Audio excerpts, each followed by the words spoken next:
Showroom 7934 Front Beach Road and on Lynn Drive in Santa Rosa Beach.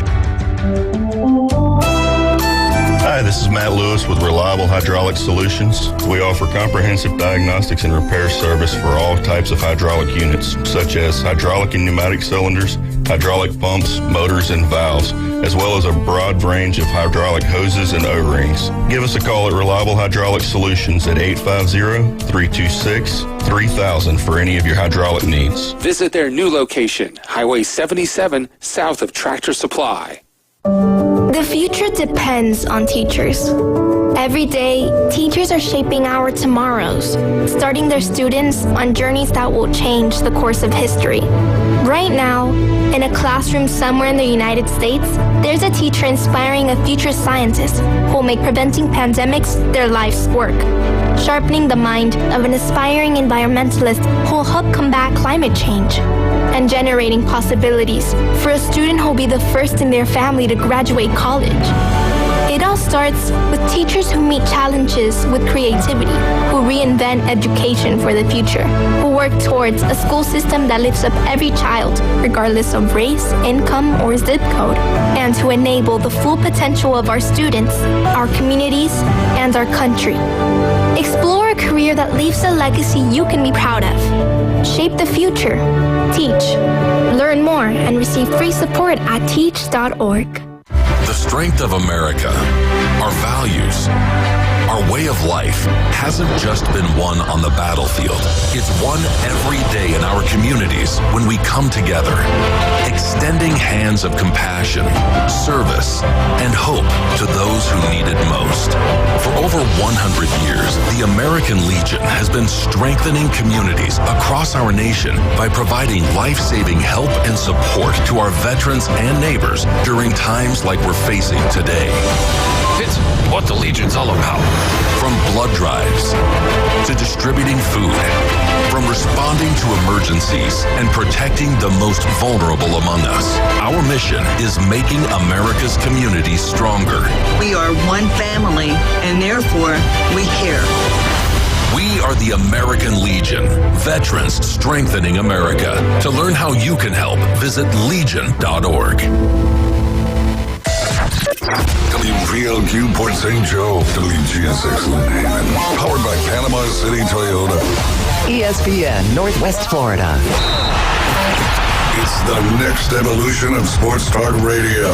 The biggest stories and the biggest reactions. Now. And now, we're taking... With the first pick. This is the last ball you got in the bag. The Inside Drive. From college to the pros. Interviews with the newsmakers, sports betting, your phone calls, and more. And now, The Inside Drive with Ryan Mulvey. Broadcasting from the Bill Kramer Chevrolet Buick GMC and Kramer Marine Outdoor Studios. On ESPN Northwest Florida.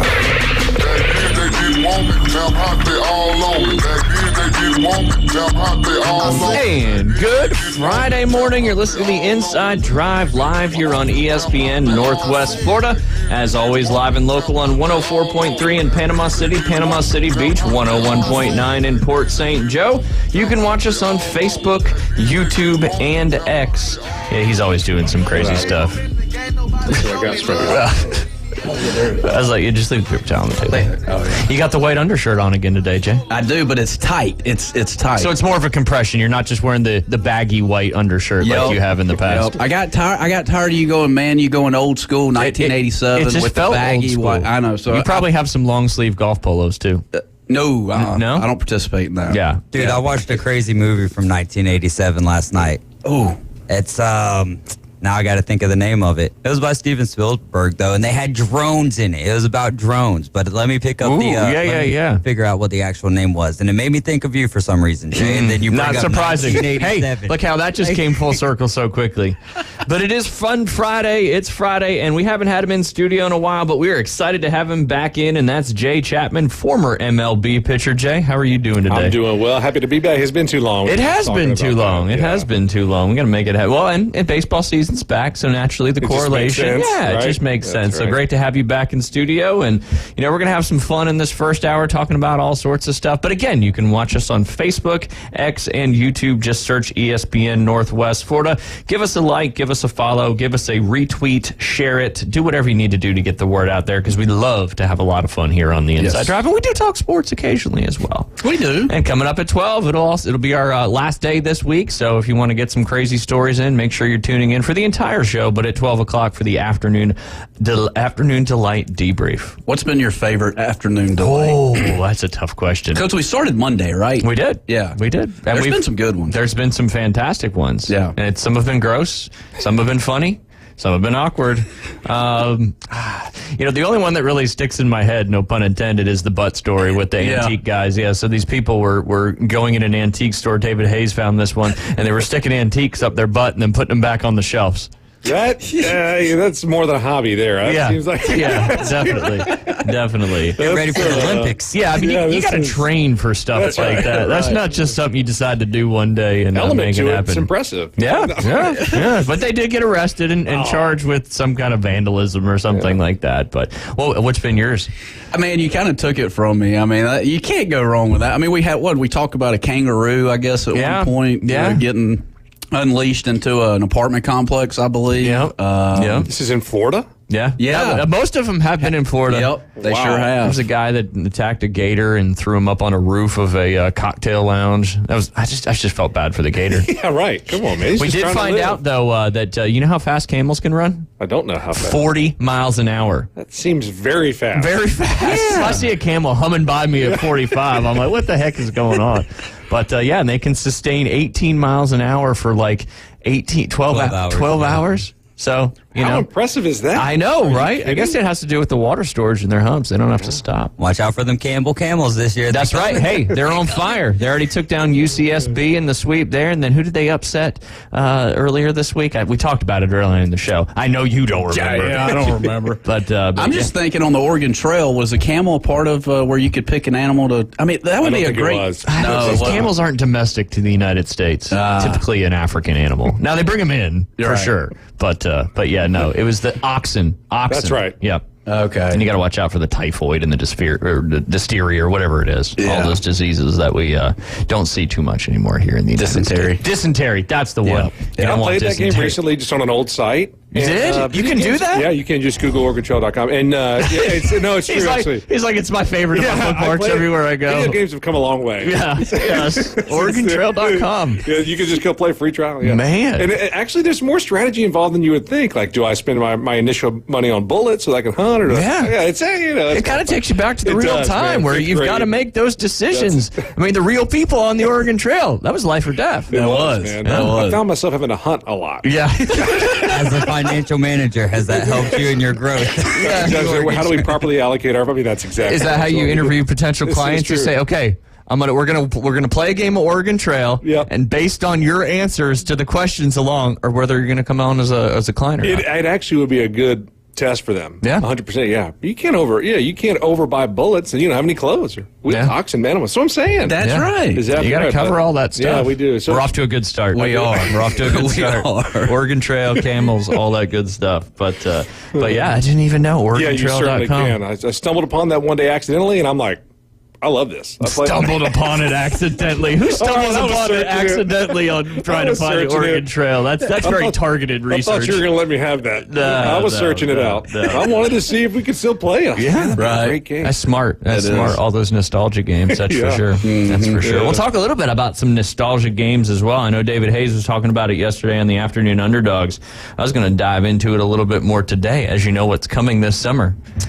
Oh, EA Sports College Football 25. Yeah. Is that right? I think it's 25. 25? Yeah. But it's cool because you're starting to see all the universities sharing that they're in and all that stuff. So it's and all the kids are deciding to opt in. And it seems like more often now you're seeing a lot more people. Yeah. I was just going to wait till Saban retires before they do this thing. That's unfair. Strategic. That's to give Bama a chance, you know? He'll still be on the sideline. Yeah, they're not going to have the real coaches in this one. Oh, at least they say with the the beginning of the game is going to be more focused on the players and the university's programs and stuff like that. So we'll see how it moves moving forward. Yeah, no, It'll be absolutely. fun regardless. But yeah, I'm over here playing Oregon Trail now, so leave hey, it alone. it's a real thing. Let us know if you need any help. Yeah.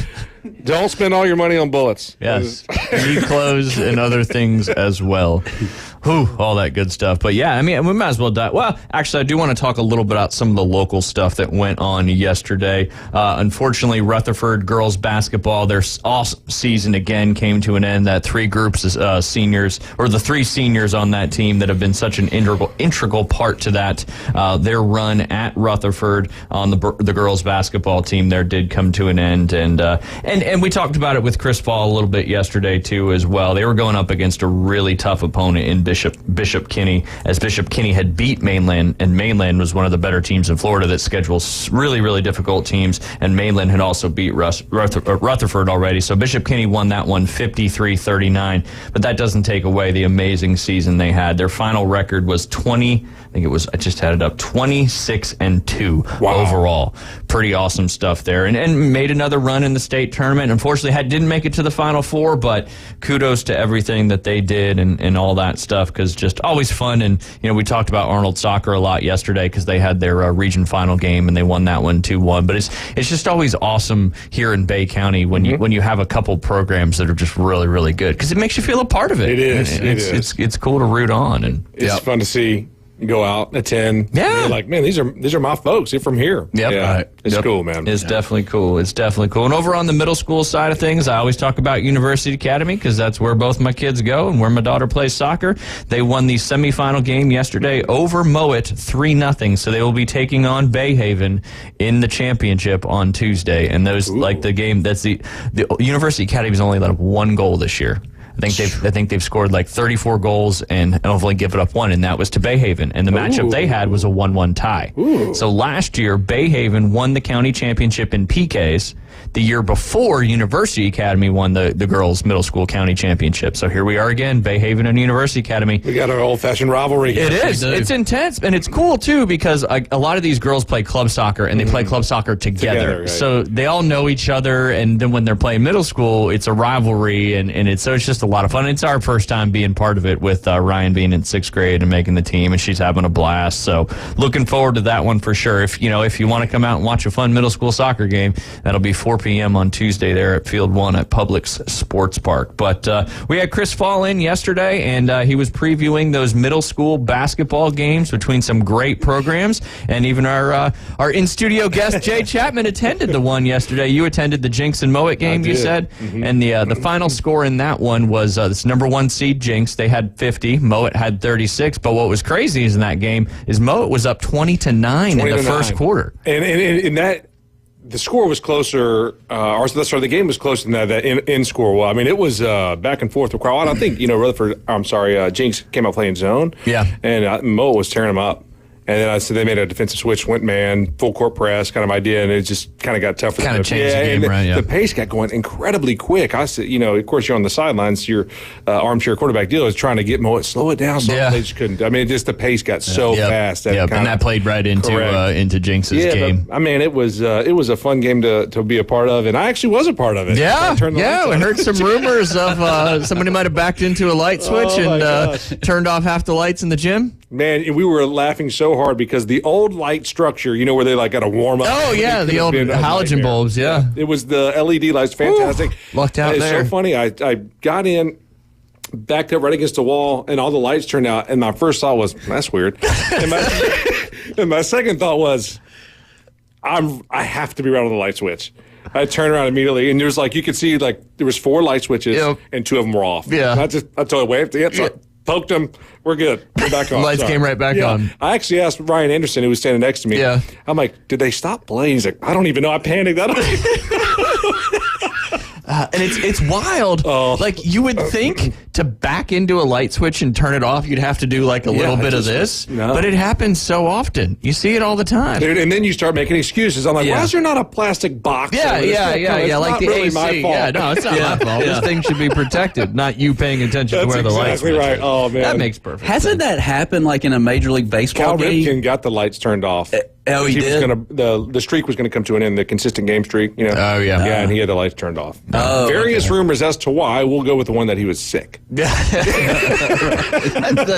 seems like a good rumor to have confirmed. But yeah, it happened in the Super Bowl, too, to my San Francisco 49ers back in 2012 when they played the Ravens. I think it was out for, I don't know, like 20, 30 minutes or so. That was before the LED lights. Yep. And they're just cursed in the Super Bowl. Mm-hmm. Just cursed in the Super Bowl. They are. And next year, the Super Bowl will be in the same place over there in New Orleans. But yeah, so kudos to Jinx. They are the defending county champion from last year, and they are back in the championship again. But we'll be playing a different opponent this year. And like Chris was talking about yesterday, Bay Haven's kind of new to this ball game. I don't know if it's this. I don't know if this is true. It may be their first season, or I feel like he said yesterday that they're kind of new to middle school basketball, something like that, right? Okay. Can you pay attention to one show for me so when I ask you a question, you can get me something back?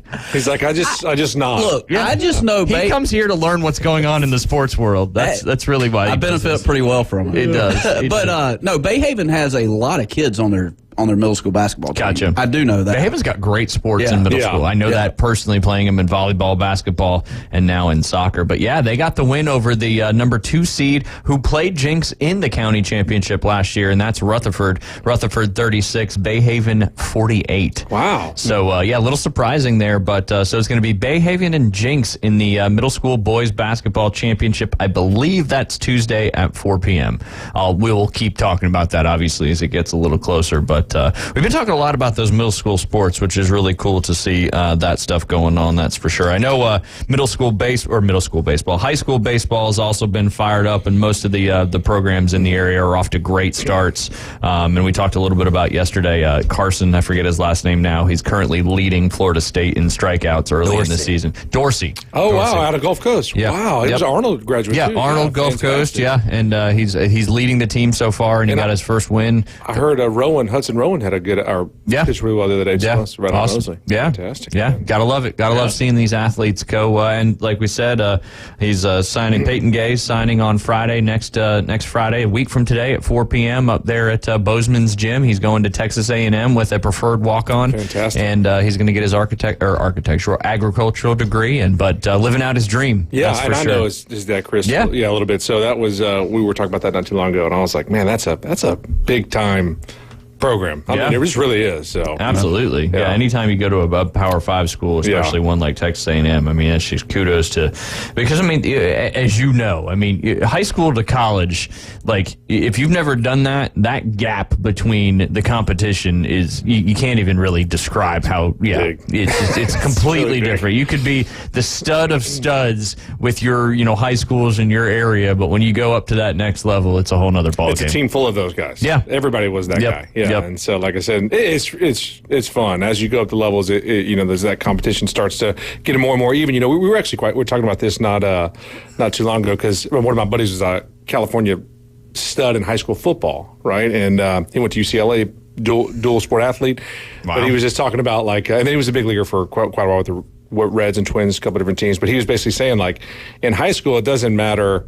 If the disparity is big enough, it doesn't matter how hype one of the teams gets. You're still going to they can still blow them out. Yeah. In college, that gap gets. You see these catch games. You see is in college basketball as well. The disparity is not that big, and then obviously at the very top, it's like, man, it's very fun to watch, man. Yeah. Oh yeah. Well, that's what we've been talking about as college baseball got underway again. I mean, how many times you see upsets because it's just like college basketball. Really, any team can beat any team, and you get a hot pitcher or you get somebody going good that game. That's all it takes. But yeah, Arnold baseball's got I believe it's an away game tonight. That's up at Mariana. That's going to be at 6 p.m. So good luck to the Arnold Marlins baseball team in that one. I'm gonna see if I can dive in to see if we got any other ones coming here. See how fast I can click, Jay. You got a good story for 12? I think David's got one. You should probably get one too. You think so? Yeah, just a backup. Yeah, a little backup. We usually end up going through 3 or 4 of them anyway, but they're just so easy to find. That's for sure. I'll get a good one. Yeah, definitely. Yeah, Bozeman's off to a 2-0 start. Oh, wow. They beat Walton yesterday 6-4 at Walton, and they played Walton back on Tuesday as well and won that 4-1. They have a game tonight against Bay High. That's going to be a home game up there for Bozeman, so I know Bozeman's trying to pick up where they left off last season as well. Bay High is currently 0-1, but again, they have a chance to go to 500 when they play Bozeman tonight, so get out there and support them. Mosley baseball off to a 1-1 start. They had a tough loss there against Pensacola Catholic, who I'm assuming is a pretty good program. Yes, they said they had like 10 Division I signings. There you go. Yeah, 9-2, tough there. That's for sure. But they are 1-1, and they are 1-0 in their district as they beat Crestview 7-0. And they got a game tonight at Niceville. That's going to be at 5 p.m. So good luck to all the local baseball teams. As it's kind of fun. And University Academy, the only middle school in Bay County that's got a baseball team. They're off to a 2-0 start. They beat Seaside yesterday at Seaside 15-0. Got a good University Academy. Just got some great programs out there, so it's a lot of fun to be a part of. Track season is next. What do you got there, Jay? You looking like you're looking at something. Just looking at some good stories for there the next time. See? Look how easy it is. Yeah. That was very quick.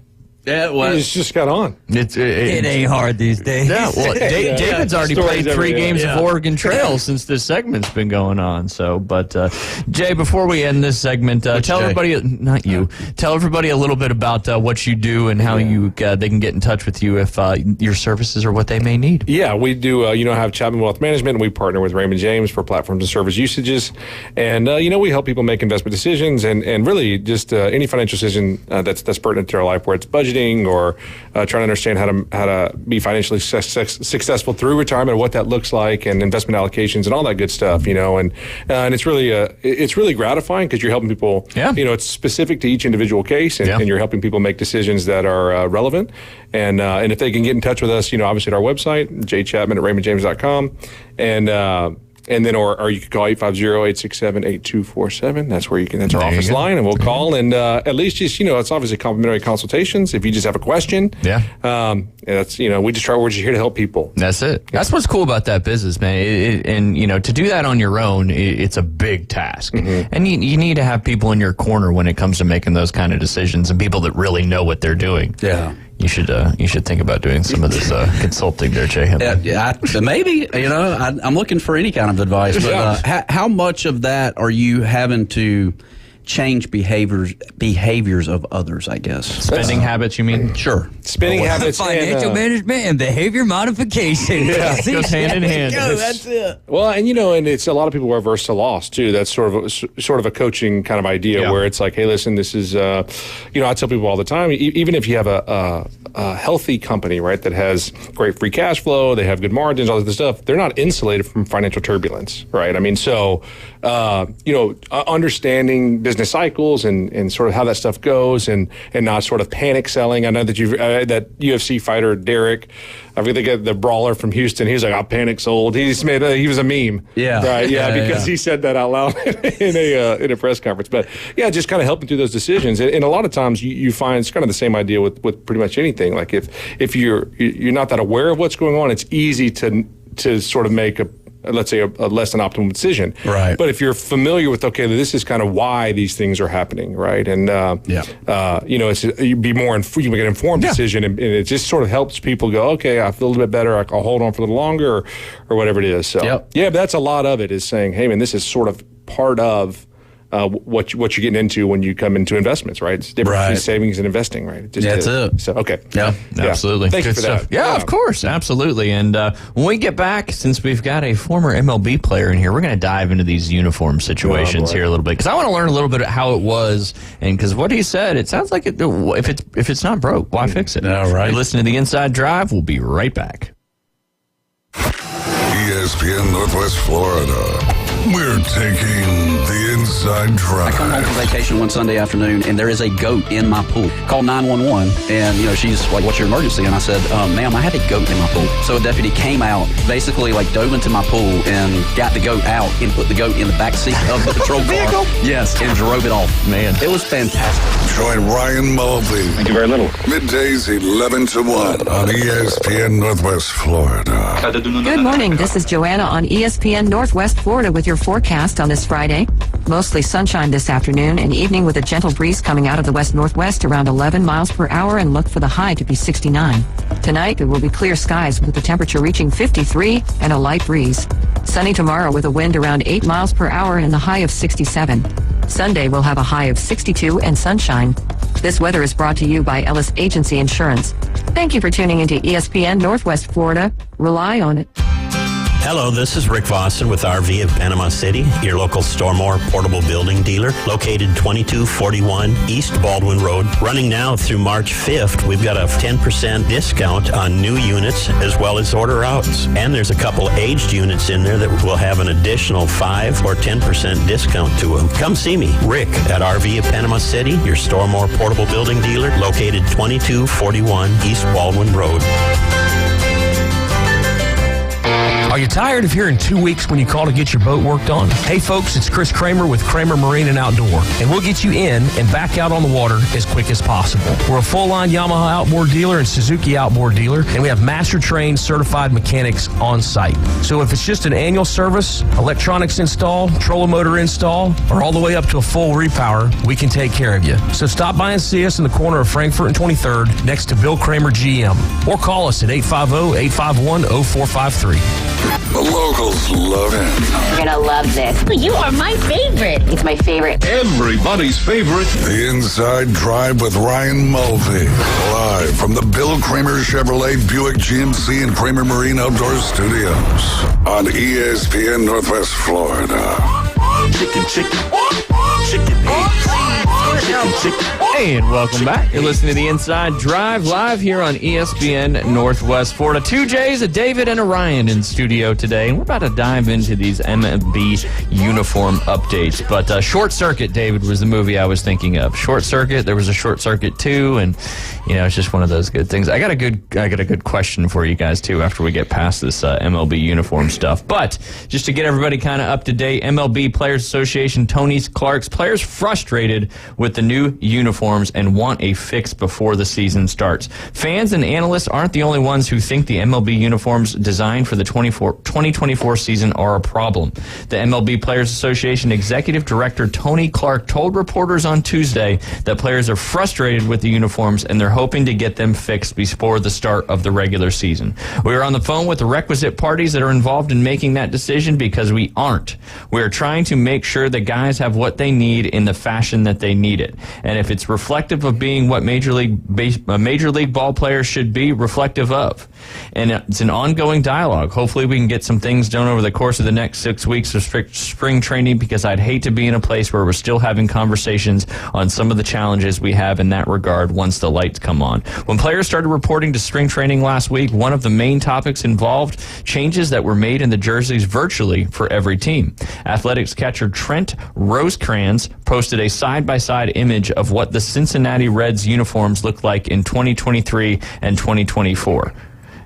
St. Louis Cardinals pitcher Mike Mikolas said the jerseys look cheap and explained that the pants were no longer customized to fit what each player wants, which that sounds like a problem. And even I saw some people say, because it's been picked up by some national news stuff, and saying that the pants basically are see-through now at this point, which a lot of the fans may actually like that, but I don't know. But Jay, what are your thoughts on this whole situation? I mean, you wore Major League uniforms, and how important is all that to your performance on the field? Yeah, it certainly can't be a detractor from. Like, if you're thinking about it, it's a problem, right? Yeah. But yeah, and like I said, we were talking a little bit about it earlier. If it's not broke, don't fix it. Like I said, I don't know if there's some of these backhanded financial dealings that these companies are licensing through or whatever it is, and they're trying to get their revenue through their product approved or whatever it is. But the Majestic uniforms. I mean, it was like, if you guys ever, like, for a wedding or whatever it is, you're getting at the tailor, you're getting fitted, chest, arms, legs. All. I mean, you did that. It was a whole tailoring process. That's what he's talking about. Like, some people like them, thicker in the thighs and a little bit more bag to them. Some people want them more like bell bottoms, tight to the thigh. They make those uniforms happen. And I mean, they're fantastic materials, light, breathable. I mean, I was like, I don't know how you could you could have made it better, but apparently they tried and it didn't go. Yeah, they tried well. and it fell flat on their face, that's for sure. Yeah. Nike and Fanatics entered into a 10-year partnership with Major League Baseball in January in 2019 to make Nike the official uniform and footwear supplier of the sport starting in the 2020 season. So obviously that's kind of what led. And what's weird, we were talking about this earlier in the week, is, Nike's a clothing manufacturer, but Fanatics is the one manufacturing these uniforms. Yeah. So it's like Fanatics is kind of trying to take over everything and be like the main umbrella in all this stuff. But I don't know. They said that the new uniforms are designed to be like 25% more stretchier with performance and 28% more moisture wicking and all that stuff. And the one guy with, it was either Fanatics or Nike or something like that, said, "Oh, come July, you guys are going to love these things." But the non-fitted part, it's very surprising to me. This isn't, of course, this is a first world problems kind of idea, but if you didn't, sometimes organizations wouldn't let you take your big league pants down to AAA or AA or whatever it is, and because they have a contract with Russell or whatever it is, whatever it is, and it's just like sort of the non-tailored baggy and places you don't want it bag. It's not cool. Yeah, we couldn't. Not that we don't like Russell, that was just we got no obligations. An example, right? You're good. But like I said, when you got to the big leagues, that uniform was tailored to your specific wants, needs, aesthetic preference, any of that stuff. And so this sounds terrible. That's like the worst part of it. Is it like you can't even sort of.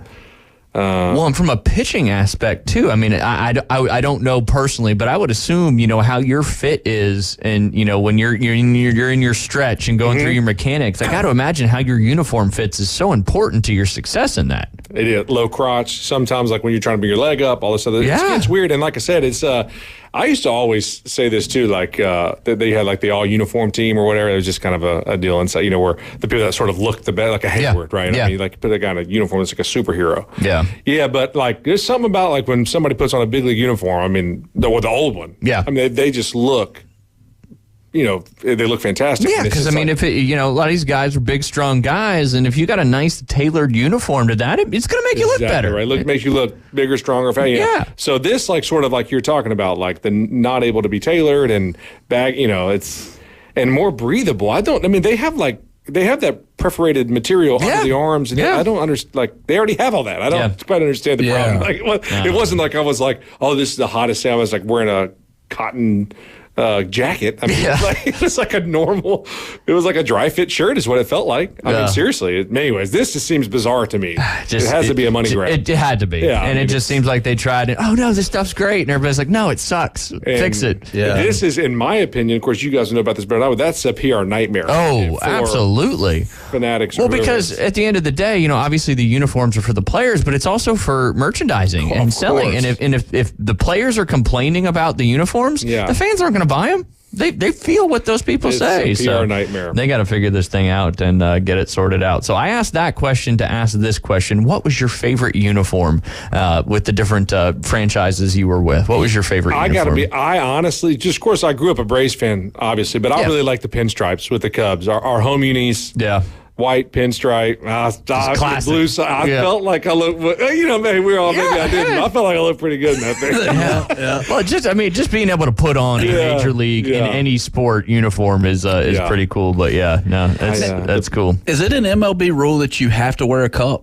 No, it's your choice. It is. Okay. Yep. That's exactly right. Now, it'd be probably in your best interest if you're a catcher. Yeah, I would think catching is probably that's a good thing. But this was actually a point of contention because some team affiliates tried to mandate it. And I won't mention one that I was playing for at the time. They tried to mandate it. Did not go well. Yeah, it's limiting in a lot of ways. If you don't really, it's like, hey, man, this is not something that I'm not going to be using. Yeah, you're playing right field. If the ball hits you there, you shouldn't be out there playing. You got bigger problems, man. Yeah, no, definitely. But it became mandatory when I was like 11 or 12, and I remember like telling mom and dad, I'm like, look, like I don't feel like my speed's not there. Yeah, like I can't. What still speed are we talking about, Jay? I can't get to the top end. Right. It is limiting. It is. Yeah, it really is. Well, and even last year, Liam played baseball for the first time. time, and I was ignorant, not knowing. They're not mandatory. Obviously, if you're playing the catcher position, you should probably have one. But so we got him the shorts that had the one built in, and he wore them to the first practice, and he's like, "This is the worst thing in the entire world," because it's like just uncomfortable. Yeah, it's like he's not a very big kid, and he's like wearing like this giant cup that is supposed to be one size fits all and all that. It's just funny. So anyway, adjusting it all the time, it's just terrible. Yeah, it really is. We nixed that the next practice. I was like, "Do we need this?" They're like, "No." It's like, "All right, perfect. Sorry, buddy. Sorry to put you through that for an hour and a half." Yeah, you're good to go. Yeah, there you go. Yeah. Absolutely. But yeah, no. So good question there, Jay. Good question. You got any more of them? Sure. Yeah. I mean, keep them coming because we can jump into another topic. But I know you. Which one's better looking, Jay? Oh boy. Come on. Are you kidding me? That guy. When better looking Jay is in studio, you have this opportunity to ask questions. You've asked some fun questions. There are some good ones, and the cup thing I had to decipher between if MLB was that. So we did check that off the box. Yeah, I don't see how they could, when you're a professional paid athlete and that is your job and your career, how they could mandate something like that. Well, we have been on the rules situation, the rules deal this year, and so I guess if I'll ask Jay from an MLB standpoint, what's the most crazy rule out there that you would get rid of if you were commissioner? Yeah, we've been talking about this a little bit. Last week we did, got all of our listeners to give us some fun sports talks to talk about, and somebody said, if there was one rule in sports that you could change or get rid of, what would it be? And this is for us, baseball specific. What are some of the ones that people have said? Because like I said, you're tempted to think of like the infield fly or something like that, but that could get really weird if you play your cards right. If you drop the ball. Yeah, exactly right. So some of those are in there for protection. Like I said, we definitely were a little golf centric in it for sure. Right. And with Jordan Spieth being withdrawn when he got DQ'd, for the scorecard thing, it's like every sport somebody's keeping score, and even in golf somebody's keeping score nowadays. But it goes back to tradition, and like you exchange scorecards with the other guys in your group. You keep their score. And if you sign for a lower card, you're out. But if you sign for a higher card, you keep it. So we said we need to get rid of that one. Well, it's like earlier this week, I saw a video where it was like a 3-2 count or whatever, right? And this pitcher decides, hey, look, we're gonna walk this guy. So you remember how the old school catcher you had to throw it. Yeah, you had to throw it. Yeah. Well, that can get weird, by the way. That can get very weird. This guy, the catcher, actually went back into his kneel-down position and struck the guy out. I've seen that happen before, too. Have you ever done that before? I've never done it. I have intentionally walked people, though, under the old rule, and it is very weird. Yeah, because he's got his hand out. Yeah, and if you throw it too close, those guys are not. I used to think like, oh, this guy knows I'm walking. Yeah, no, dude, they're waiting for you to. Yeah, make a mistake, they're going to sit on one. I've seen guys absolutely. Hammer balls that kind of got a little too close because they're 48 miles an hour or whatever. Right. Yeah, but then you don't want to throw it too. I've seen guys throw them over the head. I mean, it's a nightmare. So then they kind of did the whole like, oh, well, now you just put them on. That's for a time-saving deal now. It's really what it is. So. Yeah, and so I think that rule should be that's a crazy rule to me, in my opinion. And you being a pitcher, you said that's a tough ball. That's a tough ball to throw. I think you should have to throw the balls. I think so too. I think you should. It brings in a totally different dynamic. You see all the time too, where like people are throwing absolute darts. 90 mile an hour, 95 mile an hour fastballs for strikes. They catch a grounder, and all they do is show it home to get the guy to and out. It's like a bases loaded situation. And that little throw, because they can't throw it as hard as they can, it's like a chip shot. Yeah, or it's like a layup in golf. That's exactly right. Yeah. They just can't. And I've seen guys bonehead that all the time. And so the intentional walk gives you like 4 chances to do that. Right. Yeah, so anyways, I think that you should have to throw it. So that's me personally. Yeah. And this is from an MLB pitcher. Yeah, that's right. Yeah. There you go. But so the pitch clock deal and all this, they're doing everything they can to just shrink that. Yeah, because they dropped it another 2 seconds this season or 15 something. 15 seconds, nobody on base, and 3. It's like, they just want. They just want fast. Yep. Yeah, and it's like well, and that's one of those things. Obviously it was very successful last year. The numbers, consumership, the consumership, the viewership, all that stuff was up and trending in the right direction.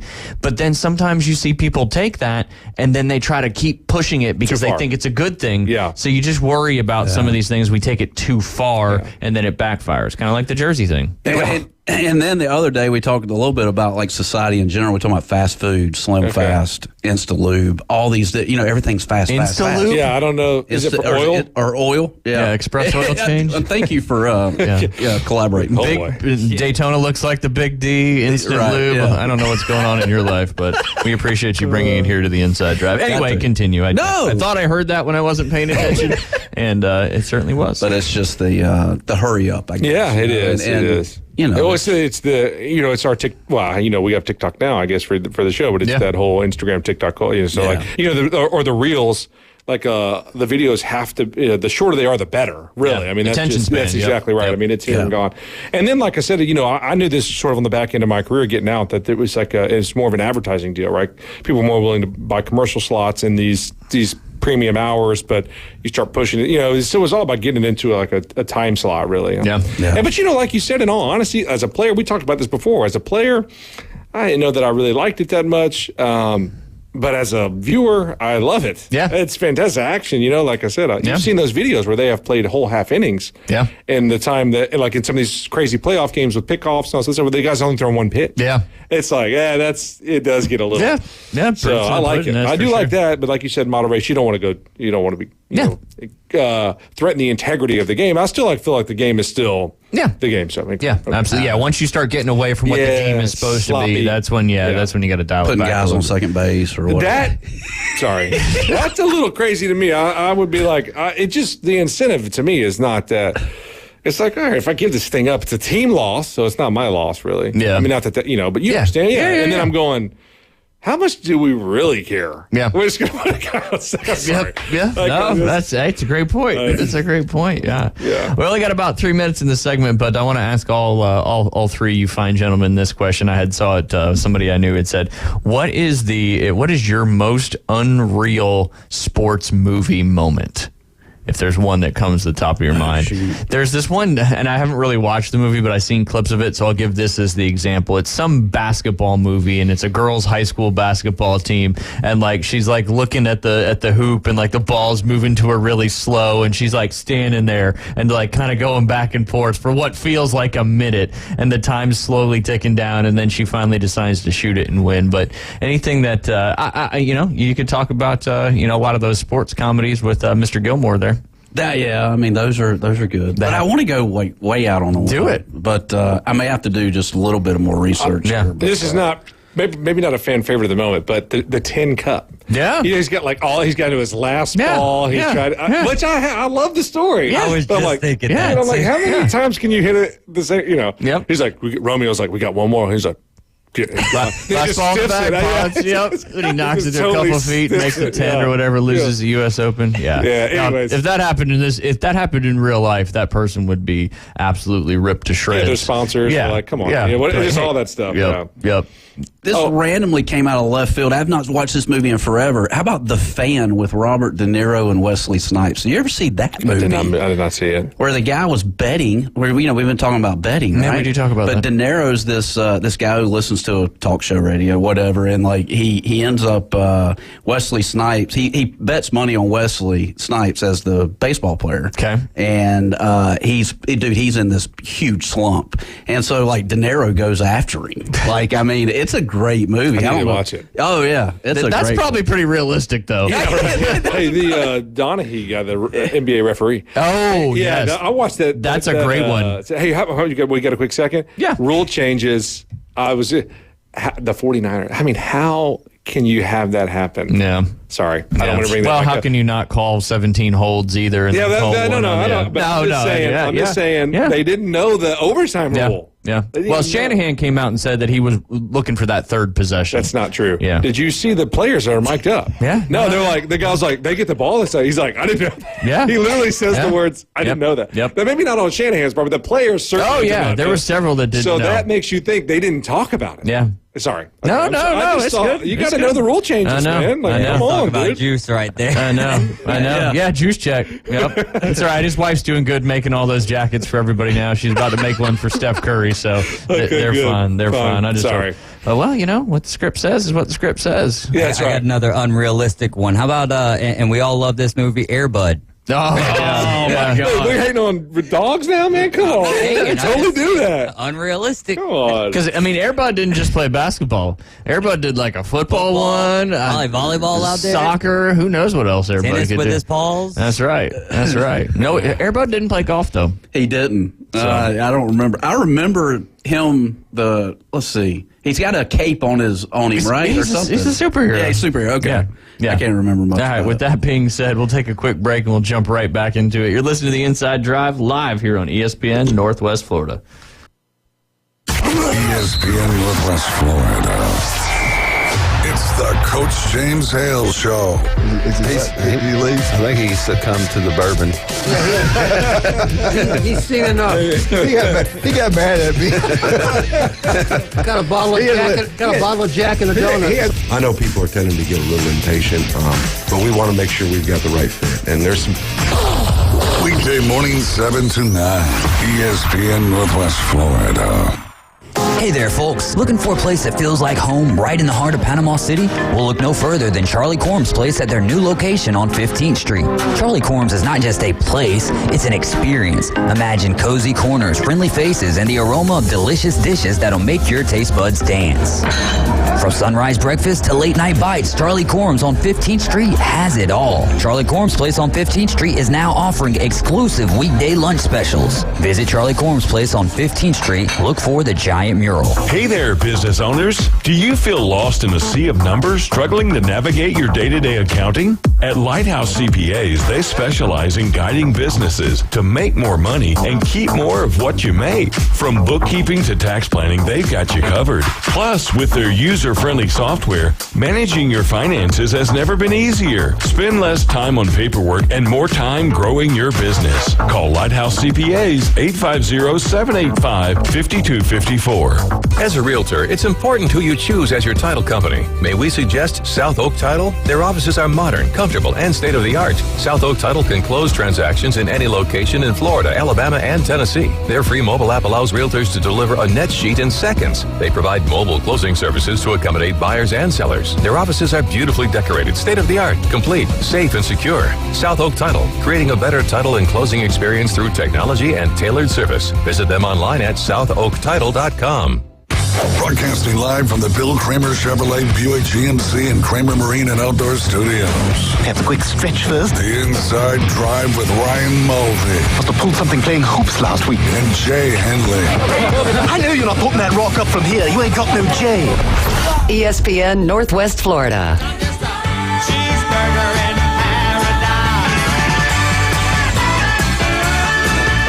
And welcome back. Listen to the Inside Drive live here on ESPN Northwest Florida. Jay Chapman in studio with us.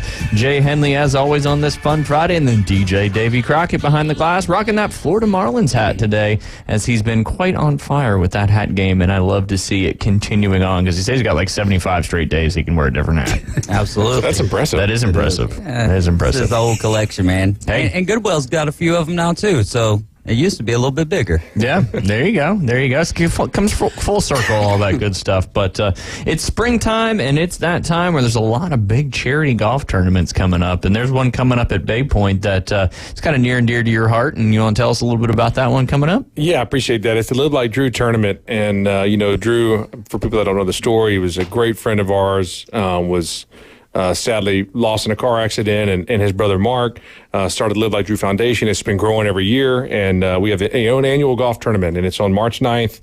And, it's a lot of fun. It's at Bay Point. You guys have always been so accommodating to yeah, it's a lot of fun, man. And so just come out. Like I said, any sort of participation helps, whether it's a hole sign or a team or whatever it is. So it's March 9th. Check-in is at 8, and tee-off shotgun start at 9. It's at Bay Point. And if you haven't registered yet or looked into it, please do, and make sure you sign up. You don't want to miss that one. Yeah, just go to Facebook and search up Live Like Drew, and you find out all the information right there. And that's the Friday before spring break, too. Yeah. So it's pretty much a holiday anyway. So might as well kick off that spring break with a day early, with a little bit of golf action there, because I know it's going to be a beautiful day for that one, as it always is. Yeah. But Jay, you got a little opportunity. Got any good questions for our good friend Jay here? I wanted to ask Jay Chapman who was his best pitching coach in the MLB. And why? Man, that's a difficult question. Any organization or in the actual big leagues? Yeah, well, no, let's go any organization. Because there's some more fundamental ones that kind of live. When seriously, when you get to the big leagues, there is some instruction, but it's more like what they're doing is preparing reports and all the pre-scouting. That's exactly right. Yeah, like, hey, man, this is kind of what this guy likes to do in these counts, and this is how often he swings at the first pitch. And so that's really more. It's like strategic. Because by the time you get there, you should know what the hell you're doing. That's right. It's sort of that's really exactly right. I mean, they're not there to handhold. Yeah. I mean, truthfully, in a lot lot of those guys are long tenured big leaguers, and it's not really a touchy feely deal either. I mean, so it's kind of. But I had one that his name was Zach Schakowsky, and he was my when I was in Low A with the Braves in Rome, Georgia. He was very instrumental in my life. For a couple of different reasons, but I had pretty good stuff, right? I guess you could say, and I was someone arrogant or whatever, but I had decent stuff, right? And but I couldn't get anybody out really. I mean, that was sort of a paradox to me. So I went to him one day and I just said, "Hey, man, like, I just want to know right now. I was 20 years old, and I said, is my stuff good enough to get major league hitters out?" Or he had been in the big leagues. Yeah. I said, "Or not?" And he's like, "Yes." And I said, "Well, why can't I get guys?" No, I was genuinely like, well, why can't I get these guys out? Yeah. Like, you're telling me I got good enough stuff to get big leaguers out. I can't even get these guys out. And he's like, "You really want to know?" I'm like, "Yeah." And so then it became like a myriad of things. Like, you don't have any idea what you're doing. You just try to throw as hard as you can. Yeah. You're not conscious of counts. You're not conscious of lineups. I was like, whoa. Yeah. And so then you start, that's the aha moment goes and say, okay, wow. And so that sort of, in my opinion, is the reason I was even really exposed to sort of what the game at that level really is. It's not about, hey, how hard can I throw it? It's more about, hey, what is sort of the best way that I can get to a count in a pitch that has a most favorable outcome. Yeah. It's the highest likelihood of a good outcome. And so anyway. Well, and I'm sure too, once for people listening or may have kids playing baseball, but I'm assuming it's fair to say the sooner you figure that out and learn that, the better advantage that's going to give you as a pitcher. Correct. And like you say, because if no one in my opinion, if no one tells you, you're not really going to know. Yeah. That's why I try and impart on anyone that I talk to, sort of Mosley or Gulf Coast, whatever it is, say, guys, this is sort of what, at the highest levels, this is sort of what these guys are doing, man. It's like I said, so the big league pitching coaches, to your point, like let's say we're the Cubs and we have a division rival in the Pirates. And so we have a 4-game set versus the Pirates. Mm-hmm. That the first day of that series, you're there, 6 hours early, and it's a whole film session on the lineup. And hey, we don't want this guy to beat us. And if this guy comes up in a key situation, this is how we're going to get around it. Yeah. This is how this gentleman has the leadoff hitter has these tendencies. And so, you're just kind of like, it's always that. So like, and then, like when they say, hey, you have the next inning, there's a bullpen coach there and he has the book, right? And so these are the next 3 hitters. And I always kind of like to know, hey, what is their first swing percentage? Right? How often do they swing at the first pitch? What do they hit on breaking balls behind in the count for strikes? So if I get 1-0, 2-1, 3-1, and I want to throw a breaking ball to get back in it because I want to throw it for a strike. Well, there's guys that notoriously hammer those. Yeah. Some Chris Nelson with the Rockies.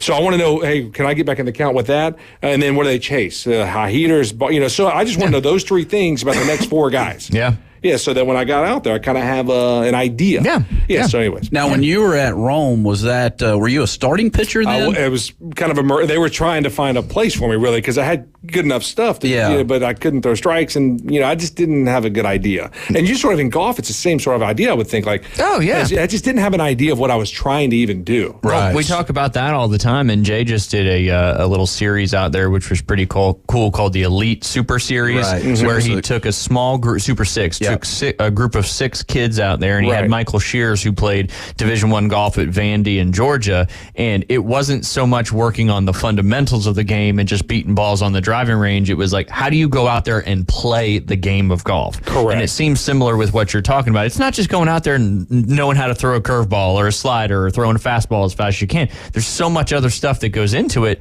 and that's how you continue on and be successful at that next level. And I'll make in my opinion, a decent analogy with golf is why are the long drive guys not on tour? Yeah. Right. So there's guys that throw 1,000,000 that can't get to the biggest. It's just a one trick kind of idea, and there's no real. And so that's sort of. So at the big leagues, it was more business oriented. But that I call him Zach because his last name is Sikowski. But he's he was very instrumental in opening my eyes to hey. And then when I did that, this is the honest truth. When I started really getting a hold of that, I mean, I went basically straight up the levels. I don't mean that in arrogance. I just was like, that's the moment you needed to put, because you had, like you said, you had the good enough stuff, but then you had to learn how to actually pitch in the games and how to be successful at getting people out. Last thing real quick, I also think it's important that it comes from you. Like he could sense that I was just totally ready, out of answers. No, definitely. I'm doing everything I know how to do and can't get, not that these guys are bad, but I just can't get them out. I should be able to. Yeah, So yeah. I need help. Well, and that's another thing especially for kids coming up that are trying to get better at stuff. Don't ask questions. Yes. And David knows he helped coach flag football with me this year, and I always would go over something, and I said, if you guys are not asking me questions, I assume you know what's going on. Right.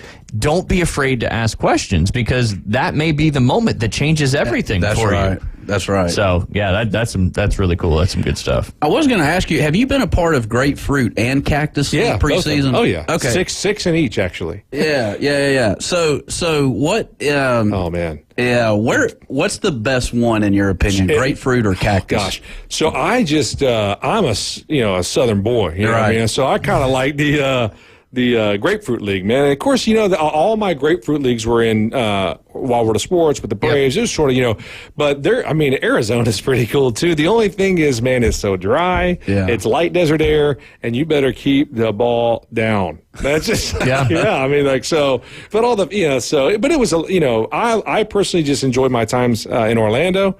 But, a Tempe, Surprise. I was in Surprise, Arizona with the Rangers, Scottsdale. Those are, they're, and the travel in the Arizona Cactus League is way better. It's just like a bus. Like if you're in Orlando, you'll bus down to Jupiter and stay the night and play the Marlins and the Cardinals, or used to. Yeah. Right. And so, and then you have to go to Vieira to play the Nationals, and that's like a 5-hour, whatever it is, like a 3-hour bus ride there. With more traffic, I'm assuming. Correct. And so in Arizona, it's just. Yeah, it's all right there. Yeah, you're like some teams, like I said, you're playing at the stadium. Like the Rangers and Royals shared the same facility. Gotcha. Like they have different, or the big league facility. So different minor league parks, but then you just play each other. Yeah. We're here. Yeah. That's cool. Yeah, the Rangers and the Royals are playing. That's why this they always afternoon at at 2:05. Yeah. Just like, hey guys, we'll be there at 3. Yeah, we're here. We'll see you there. Good to see you again. That's a great question. Yeah, thank you. So getting back to what you said about keeping the ball down. So when is it less humid and drier air, it's harder to keep the ball down? There's no drag. When people hit, it's like pitching on the moon. Gotcha. So sliders don't slide. This is true. Yeah. And when they hit them, they just, you're watching balls and you're like, that ball was not hit that well. Yeah. It's just going 8 rows deep. You're like, oh my God. That was a stupid question because I should know that from golf. Yes. When you're playing in drier conditions, and obviously, of course, at elevation, it's a whole other ball game. And same thing with pitching. Well, and then another thing is too, it's the worst of both worlds in my opinion, because they make the fields bigger. Because of that, right? Because he's like 425 or 430 in center field, but then the Judy gets in too. Yeah. Because everyone's the field is so it's like it's a nightmare. Just trust me, those are where pitchers go to die. Those are graveyards for but hitters love them. They're like, oh, I can't wait for send me out to the Cactus League. The Rockies. Like anybody that's within spends a full season in Colorado with the Rockies and it's Mile High Denver, and has a ERA under 5.5. They're unbelievable. Yeah. Speaking of which, I should have known. Which I know that this is probably an off-topic story, but we're in Coors Field playing the Rockies, and I'm looking up, and this is so dumb. I hate to even admit this. This is like one of the light switch situations, but you've got Jay here. Yeah, it's true. It's all good. So I'm looking up. Sorry, Jay. Right at the top of the stadium, there's like this blue line that goes all the way across, right? Yeah. And I'm like, so you already know what it is, right? I'm sure, but I'm looking. I'm like, what is that? I look over and say, hey, is that like where the farthest homer is going? They're like, that's a mile above sea level. That's what? Miles. It's the marker. Yeah, for exactly where a mile high. Yeah. Okay. I was like, I probably should have known that. That's why I call it Mile High Stadium. You're probably not the first one to ask that question. Really funny though. The defining line. That's for sure. But it was neat. It's like. So, like you said, you're pitching way up there. It's just terrible. Yeah. So, well, which hopefully most people understand that. That's right. That's right. Because it's a whole other ball game. It is. That's for sure. It is a lot of fun. If somebody asked you to come back and be a part of the MLB or be a pitching coach or anything, would you have to think about that, or do you feel? I know you have a great business going, whatever. But I actually had an opportunity to get back into. Did you? Yeah. So there's the disadvantages for me was just a lot of time on the road. Yeah. So it's not as schedule friendly. And I wanted to be back in Panama City. I love I want to be around my family. I love the people here, the community. I grew up here. These are, in my opinion, my people. Mm-hmm. And like I said, so I had some opportunities to get back in with a couple different organizations on the front office side and the scouting side. And just because I had been around for so long and I had a lot of relationships in that business, but you start like kind of getting into what it entails. Yeah. And it's like, everyone's on site for spring training again. So you're back, so everyone's out, either amateur scouting or different. Well, I mean, it has its advantages, but I just didn't want to do all that. Yeah. I had just come out of, basically 12 seasons from 17, to 30 of doing that, and I was like, I just don't want to do that. So that's a good question. But and now I sort of like to do it now, and just when I can around some of the high school and stuff. Just hey, this is kind of what I would do or what I see. Oh yeah, yeah. But you take it or leave it. I don't know. Yeah, yeah, right. Yeah. No, that's good stuff. That's for sure. I know you got to go at the top of the hour, right? Real quick, one more time. We got about a minute left. Let everybody know if they want to get some great advice from you on many different things, but with their wealth management, what they can do. Yeah, 850-867-8247 is where you can reach us.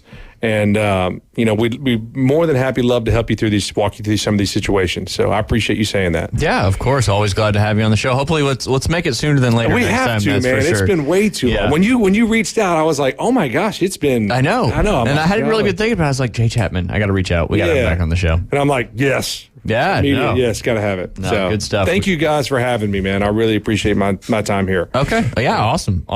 We appreciate you coming in, and you might want to listen on the way out because we're going to dive into our I want to hear the story. Delight debrief. Yeah, I want to hear the story. When we get back from the top of the hour. It'll be great. I'll be tuning in. Yes, definitely, because it's something we've started recently, and we are certainly enjoying it. That is for sure. That's Jay Chapman with Chapman Wealth Management, and we appreciate him hanging out with us in this first hour. You're listening to the Inside Drive. We'll be right back with that Afternoon Delight debrief.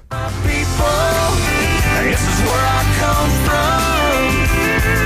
We're giving this life everything we've got and then some. ESPN Northwest Florida presents the most college basketball. Three-pointer, punch it in. College basketball is back. The Panhandle's destination for live play-by-play. The SEC, ACC, and beyond. Oh, you saw that coming, Rapids. The biggest games play right here. ESPN Northwest Florida. Good morning. This is Joanna on ESPN Northwest Florida with your forecast on this Friday. Mostly sunshine this afternoon and evening with a gentle breeze coming out of the west-northwest around 11 miles per hour and look for the high to be 69. Tonight, it will be clear skies with the temperature reaching 53 and a light breeze. Sunny tomorrow with a wind around 8 miles per hour and the high of 67. Sunday will have a high of 62 and sunshine. This weather is brought to you by Ellis Agency Insurance. Thank you for tuning into ESPN Northwest Florida. Rely on it.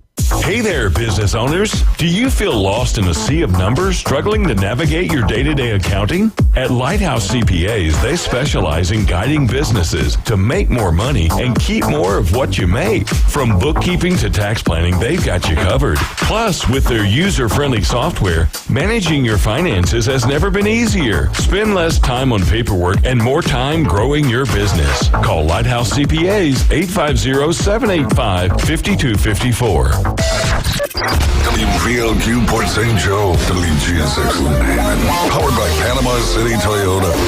ESPN Northwest Florida. Hey folks, Chris Kramer with Bill Kramer GM. And the best place to listen to the Inside Drive with Ryan Mulvey is inside a brand new vehicle from Bill Kramer GM. And I want you to know we've got 10 times the amount of inventory on the ground as we did this time last year, and darn near all of them are discounted.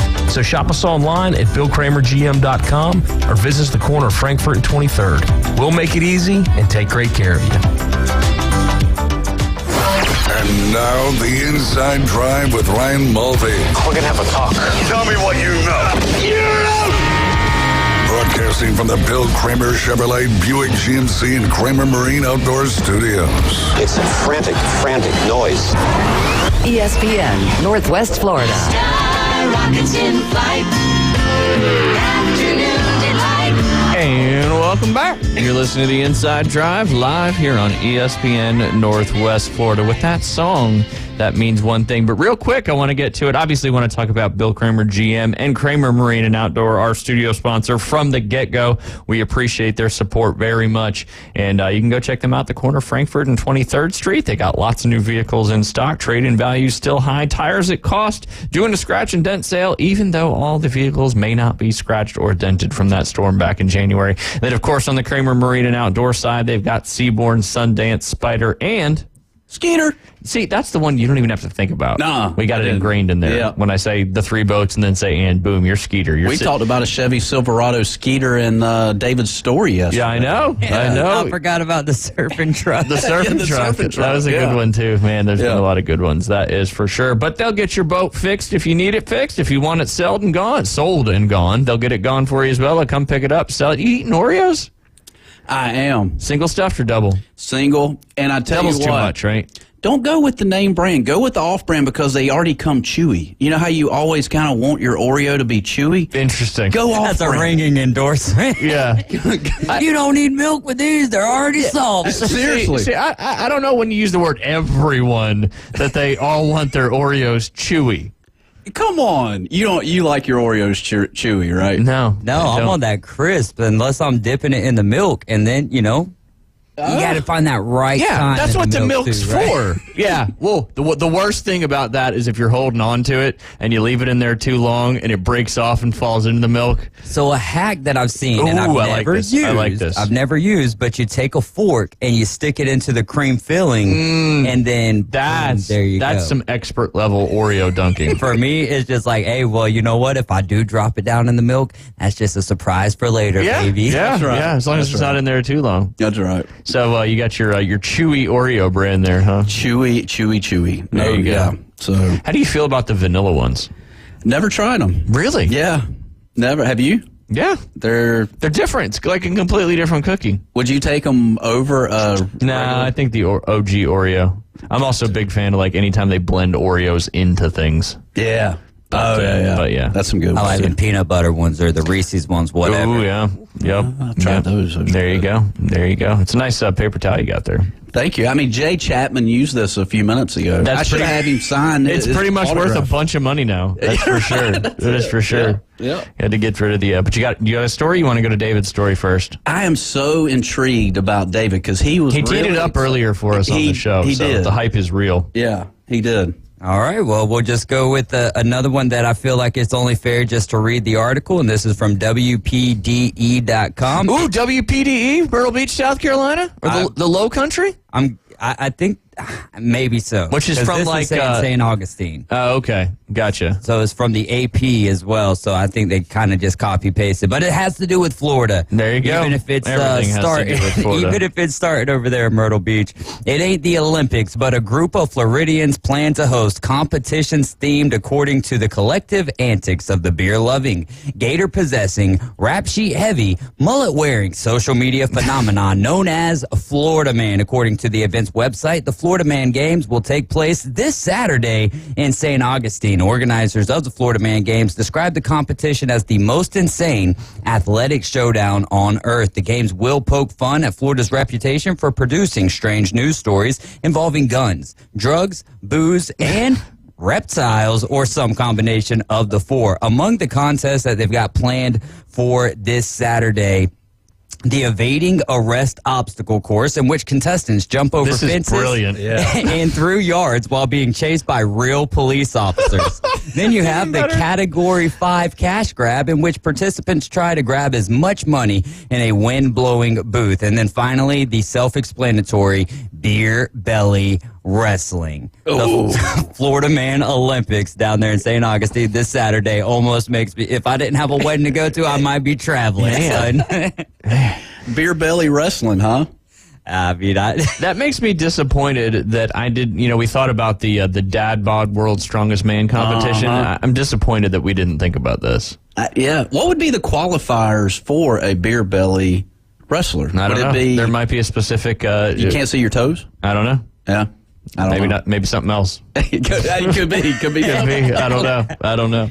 But there's probably a certain circumference and weight and class. They might have different divisions. There you go. Different weight classes. Yeah, different weight classes for that particular competition. I like that though. The evading arrest competition. Dude, that's the one. I would be like, oh that'd my be kind of fun to do just in general. I mean, not like in real life. Yeah, like, no. K9. You might have to sign a waiver for that one. Put you in one of them suits. Yeah, you're not going to win. You're not going to win that one over the K9. That's for sure. Not. But yeah, no, that's good. That's good. That's just a great idea. Yeah. Born from the craziness of the Florida man. There is.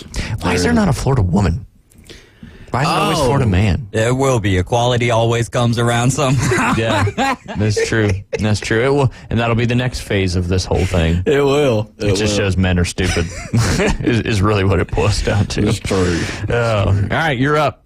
All right, so, we live here, obviously, along the Gulf Coast. We have these things called stingrays in the water. That we do. They are not friendly, are they? Are they friendly? They're not. I mean, I've never talked to one.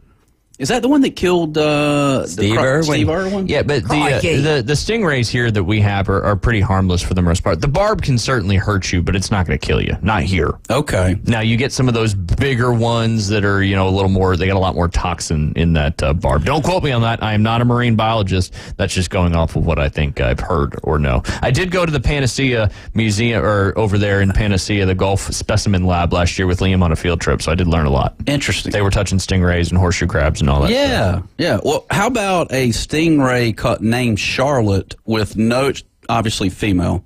Yeah. Oh, I think I know. I think I've seen this one. Have you? She got pregnant without a male in the tank with her. Did you see that? Yeah. So let's kind of dive into that for a second. Charlotte, a rust-colored stingray the size of a serving platter, has spent much of her life gliding around the confines of a storefront aquarium in North Carolina's Appalachian Mountains.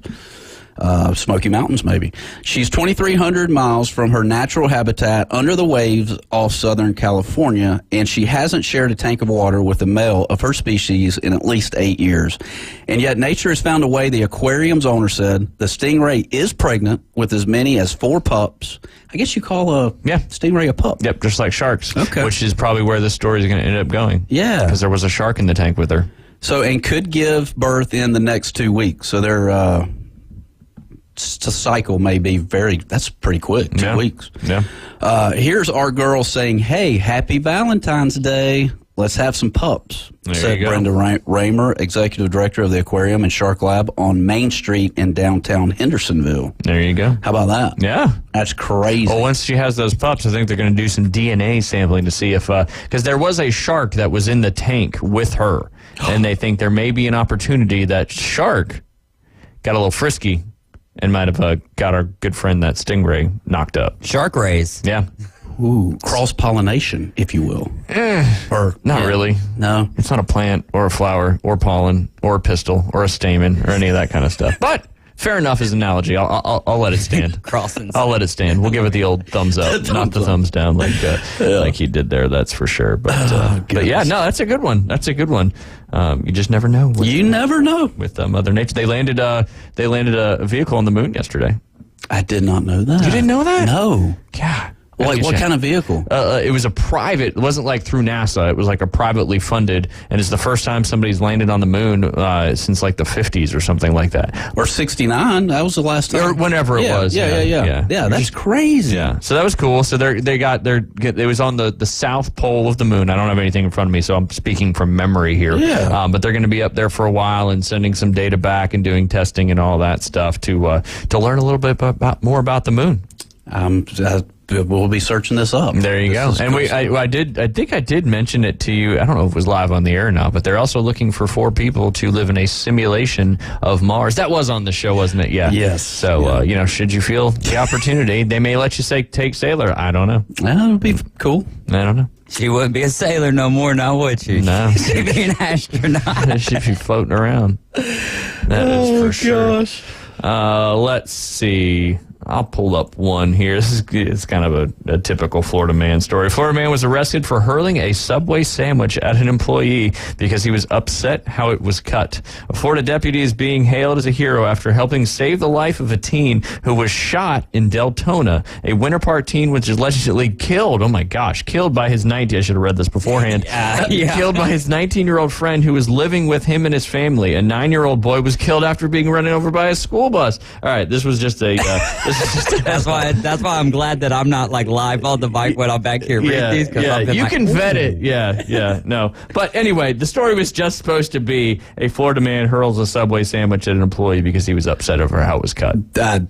Yeah, people do anything. That's right. Beer's good, people are crazy. Yep. And this guy likes his looking at his picture. I don't know if you could see how that Subway sandwich was cut, but it's all good there. Oh my God! I actually watched the news for the first time in a little while, like live, instead of watching highlights. And this one is not funny at all, but it does hail from right here in Panama City. We had 5 men from Florida. I'm not going to go over their names, but they had a dogfighting ring. And it was kind of across 3 different states or whatever. So 27 dogs were rescued during the event, 51 more dogs just this week, 78 fighting dogs rescued. You would think people would kind of learn their lesson from some of the things from some athletes. The reason I even bring this up is, and I don't even want to get into all of that, but still, come on, man. Yeah. This is crazy. And if you see something, this is one of those where it's like, say something. Yeah. Oh, absolutely. Yeah. Is that event coming up this Saturday? It is. Tomorrow? Yeah, tomorrow. You going to it? Well, with rain last weekend, but I'm trying to get my daughter to take Sailor there. But that'd be good. Yeah. Little pup training. Yeah, pup training. At the Bay County Humane Society. Mm-hmm. Got to be 6 months to a year. That's right. There you go. And it starts at 9 a.m. and that's in the Piggly Wiggly parking lot over on, is that 23rd? No, 15th Street. Okay. Yeah. There you go. So you'll see that over there. But you don't even have to, I mean, they want you to sign up through the Humane Society, but you can still show up at 9 a.m. Tickets at the door, yeah. And Lauren's great. We had Lauren on here last week. And, absolutely.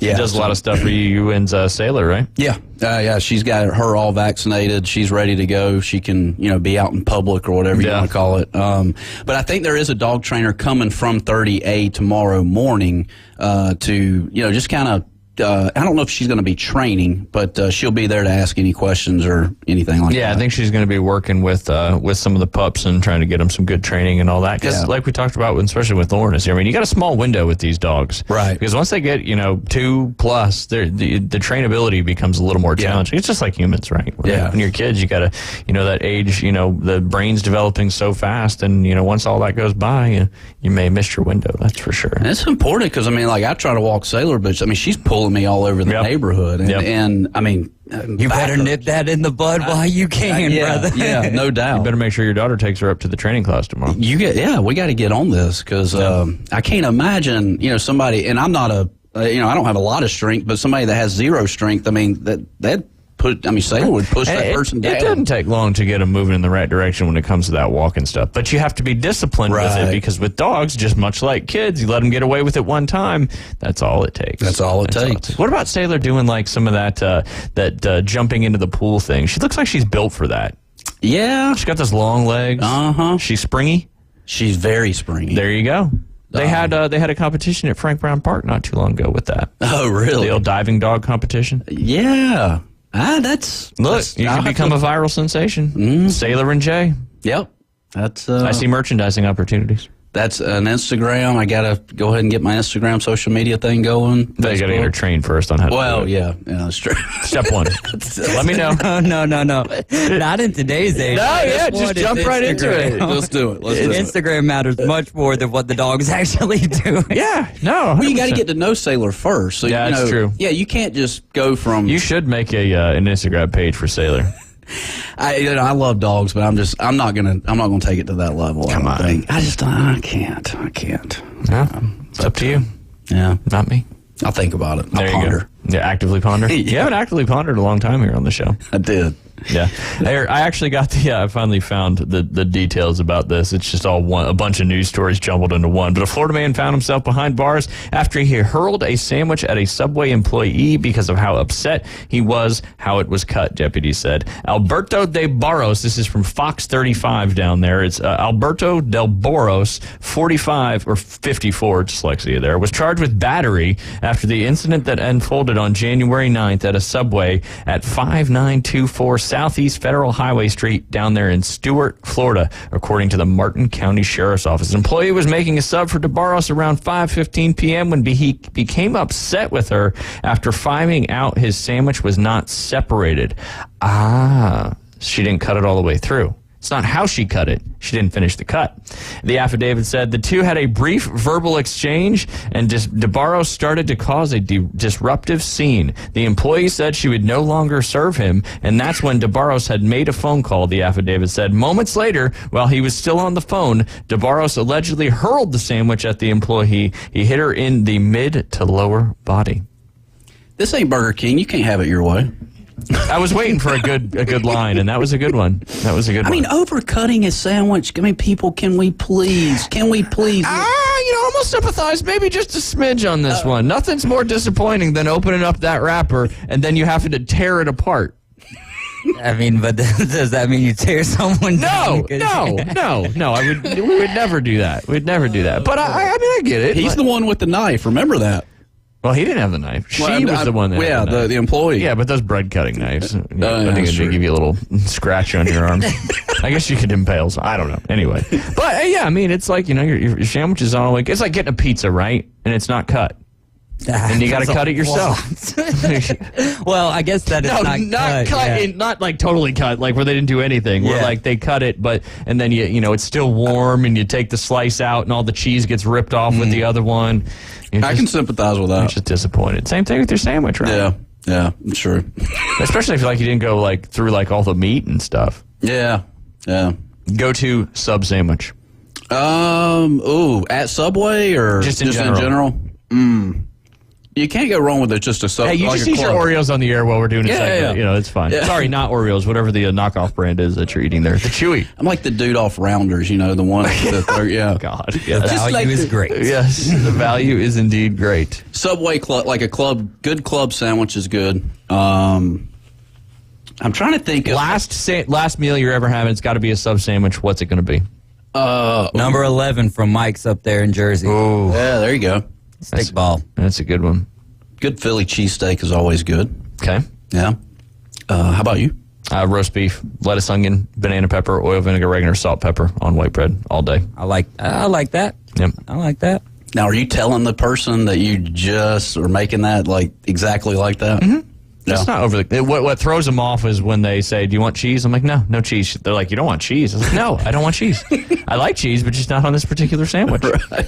Because roast beef and Swiss kind of goes hand to hand, but I'm not a big Swiss cheese guy. I'm not either. I know. Yeah.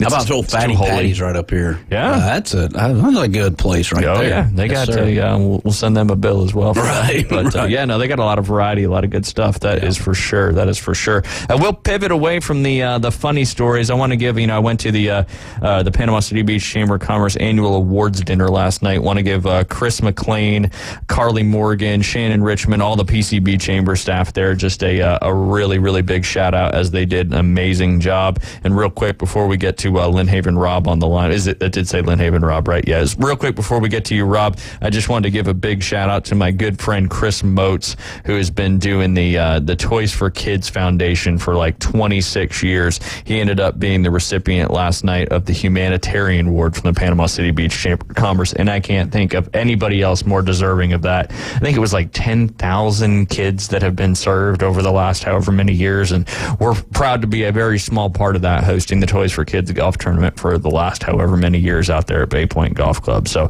just wanted to make sure I gave Mr. Chris Motes a huge shout out, as very, very well deserved, and just a great event overall, and kudos to the Chamber and the Chamber staff for putting on a great event over there at Edgewater. But yes, we do have Lynn Haven Rob on the line. Rob, we only got about 2 minutes left in this segment, so if you want to talk a little bit and hang on, we'll be more than happy to. How are you doing today? I'm good. At least the phones are working. Yeah, we're back in business. We are back in business. We had a little hiccup there on Monday, but we've been rocking and rolling ever since. Yeah, because y'all were talking about the alligator, the shoes and stuff, and Jay said, well, I think somebody just goes around and picks up the dead alligators or whatever. Just picks them up and chops them up and puts them on belts. Well, I was wondering, have y'all ever seen a dead alligator laying somewhere? And No. Now that you say that, no. But that's what Ellie-Ann used to tell me when they did like the Nile crocodile belts and stuff like that. Somebody would come across. I don't know how they sourced it or anything like that, but they were very, very specific on they weren't killing them to do this. They were taking ones that passed away from natural causes. But yeah, that's a great point. I've never seen one on the side of the road dead or anything. In South Florida, there's a lot of alligator farms. Yeah. And stuff. And yeah. So, and nuisance gators that get destroyed because they get into residential areas and stuff. The agents do sell the hides. Gotcha. But it's all done through the state of Florida or whoever regulated with the federal government stuff. Anyway, back to the food stores. Yes. It is getting terrible now, and it's not just the customers or whatever, but a lot of the employees have really bad attitudes. And I'll tell you, one of the reasons is because they can't get any help. Yeah. But sometimes you almost have to fight not throwing your food back at them because, if you go out and eat, sometimes it's just a darn disappointment. Yeah. I like to try to take that opportunity with folks that may not have the best attitude and try to turn it around for them. Well, I have done the same thing. I said, they'll walk up to you, and they'll say something, I said, put a smile on that face. Yeah, thank you, Rob. Do better, and try and bring them, and sometimes they'll smile back at you, and sometimes they give you that look like, go to heck. Yeah, yeah, absolutely. We talk about it on the show all the time. Every day you wake up, you have a choice. You can be positive or you can be negative. And positivity just does so much better stuff for your body, that's for sure. But and I don't know. I saw the garbage guy this morning, and I said, hey, how you doing? He looked me dead in the eye, didn't even say nothing at all. Look, dude, if you don't like your job, go find something else to do. Anyway. Maybe he just doesn't like you.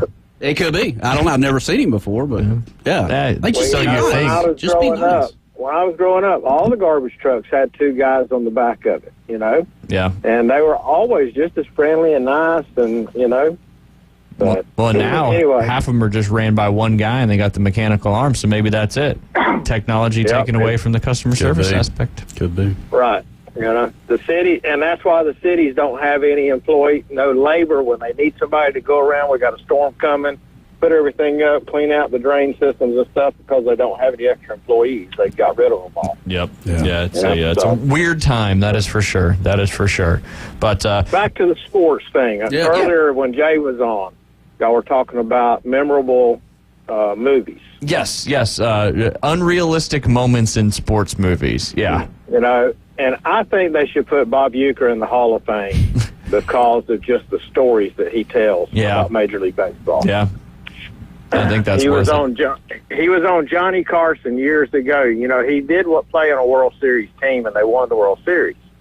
And he was telling the story about it, and everything. And the next year at the opening day, they handed everybody their rings out and everything. And he said about the third inning, he found his out in left field.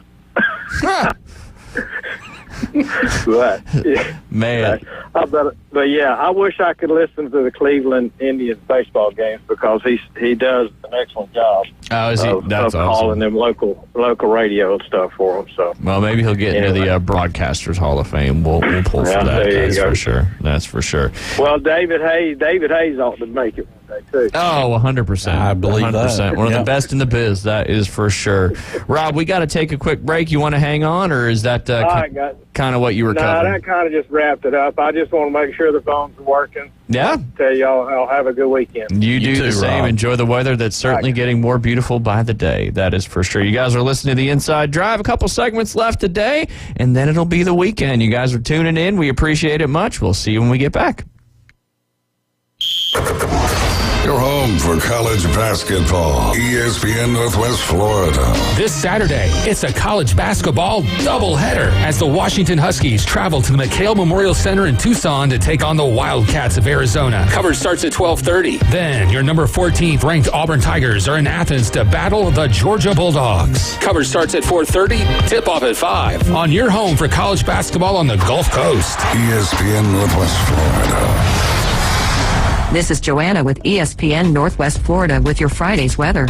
The remainder of the day, there will be a gentle breeze out of the west-northwest, some sun and 69. Clear skies tonight, a little colder at 53. Tomorrow, sunny and a gentle breeze right around 8 miles per hour with a high of 67. About the same at 62 Sunday, and we'll have sunshine.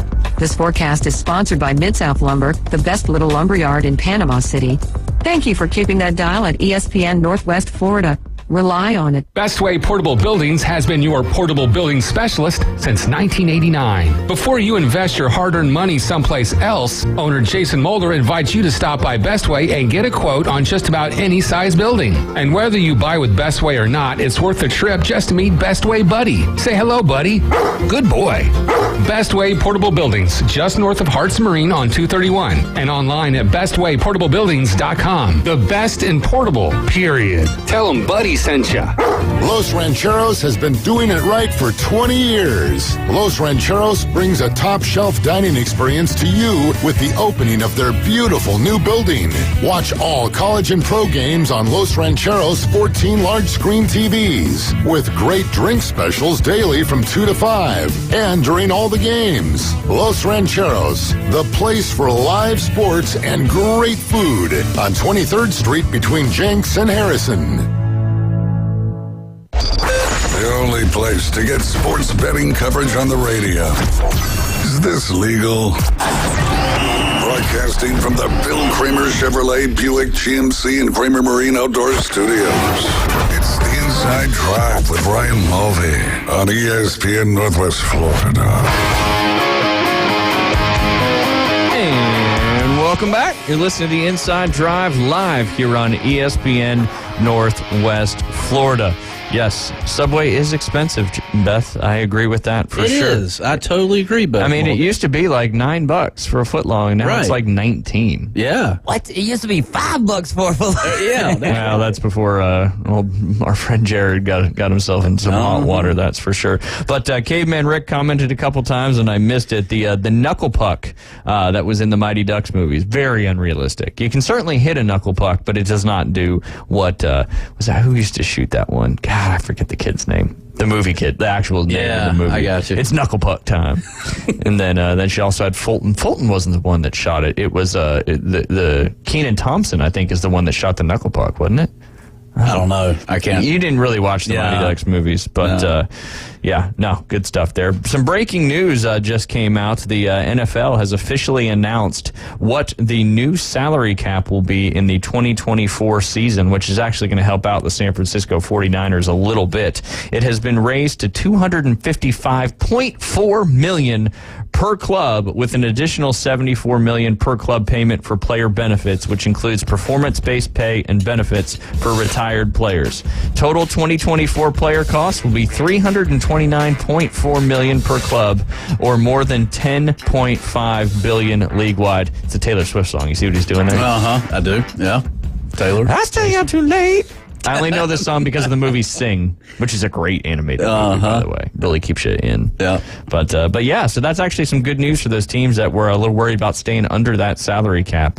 But some teams don't care either, and they just spend the money and then pay the luxury tax. So $255 million. .4. Plus an additional $74 million for those player benefits, which includes performance benefit pay and stuff like that. So, wow. Yep.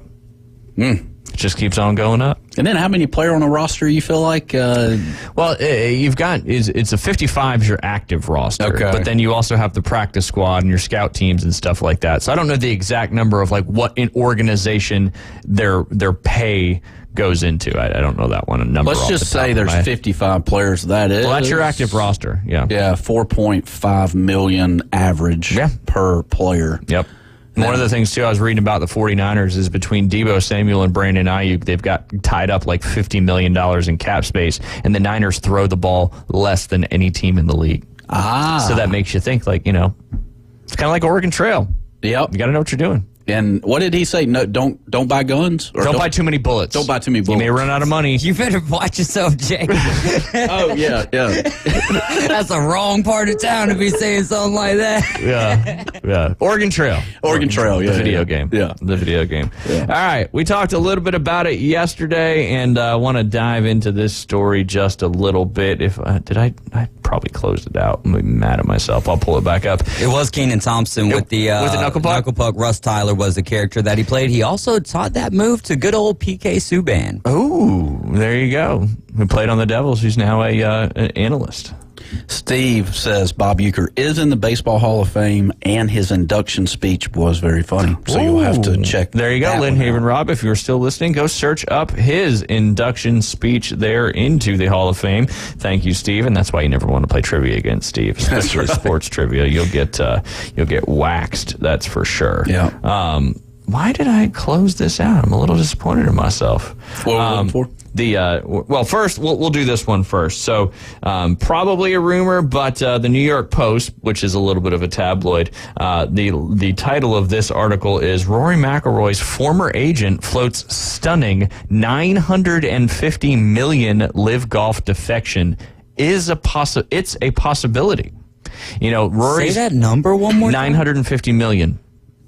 50 short of a Billy. Is he worth that much? I mean, I would say absolutely not, but maybe. I mean, are any of those guys really worth all of that? No, because they're not getting any return on that. That's for sure. I think it's I don't know. They just have so much money they got to spend. But I could see it simply because of what's happened the last couple months. Rory was put as the poster guy for the PGA Tour and the anti-live rhetoric and all that stuff. He was the guy taking the forefront and being in the interviews. And then as of recently, Tiger kind of agreed with Jordan Spieth, and they've been kind of saying, hey, we don't need PIF anymore. And Rory's kind of been like, I think it's just going to be part of the game and all that. So what do you think? Well, I got to search up this other story while you're telling everybody what you think about this. If Rory goes, then there you go. That kind of seals whatever deal we're trying to come up to, in my opinion. But yeah, I mean, Rory's had a good career. I wouldn't say great career. I mean, it's up there. It's up there. Yeah. But, how many majors has he won? 5 or 6? 5 or 6. But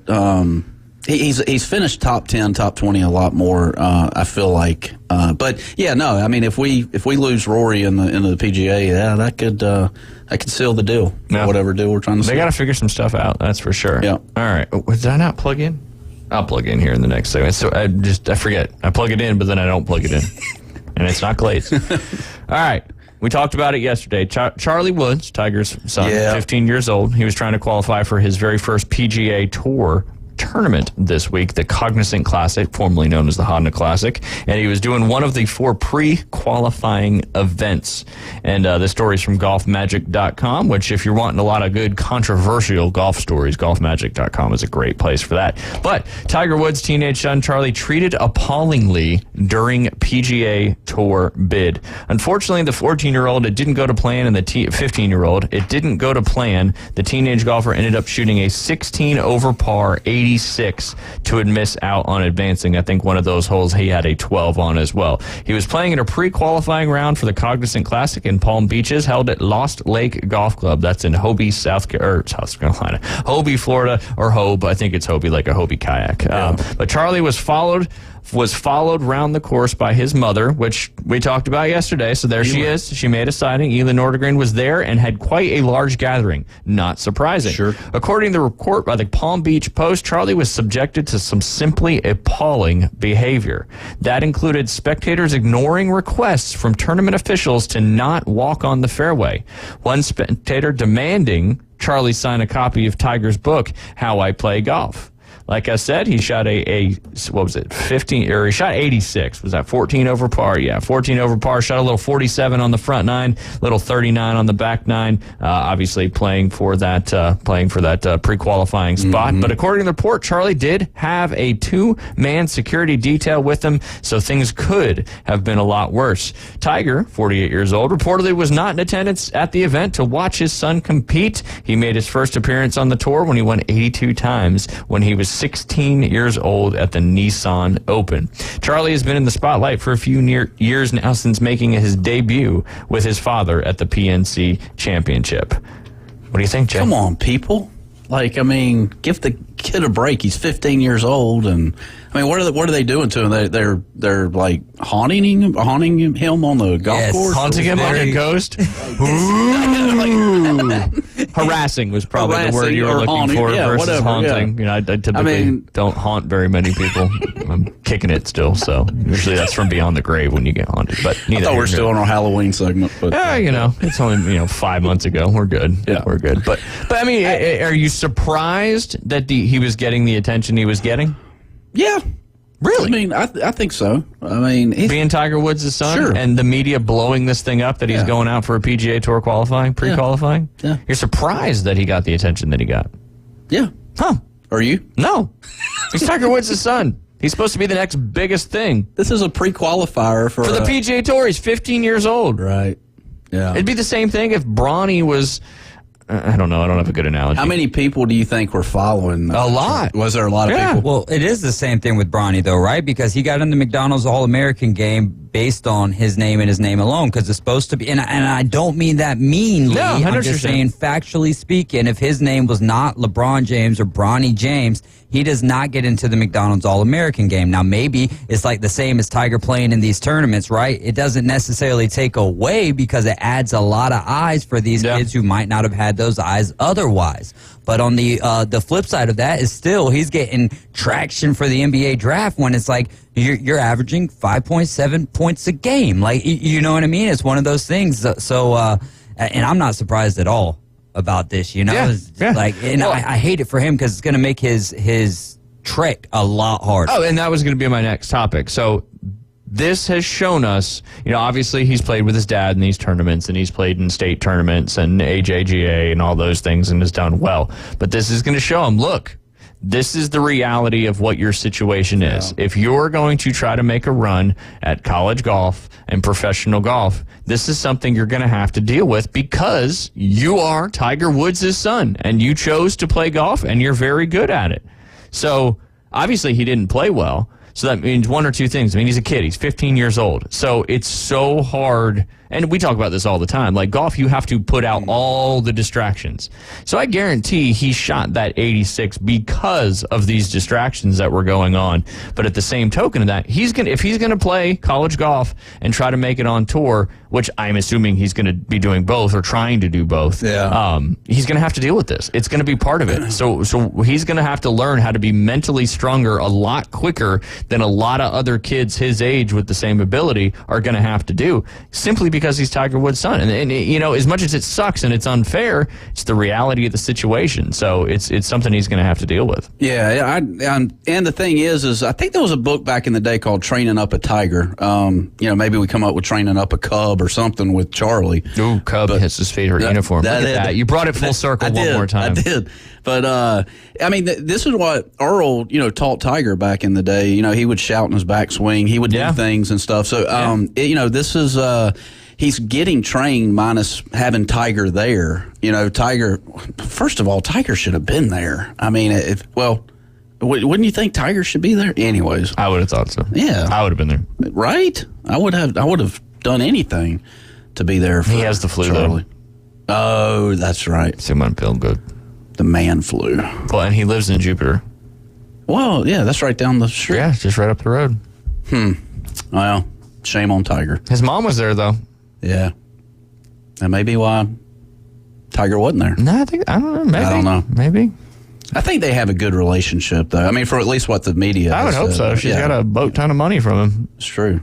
Could Tiger being there in some of these tournaments cause more of a distraction already? I was just thinking about that point in my head. It just came in. Yeah, no, that's it. Tiger there. But Flip side of that, if you're Tiger, it takes away from Charlie and maybe allows him to play better golf. Right.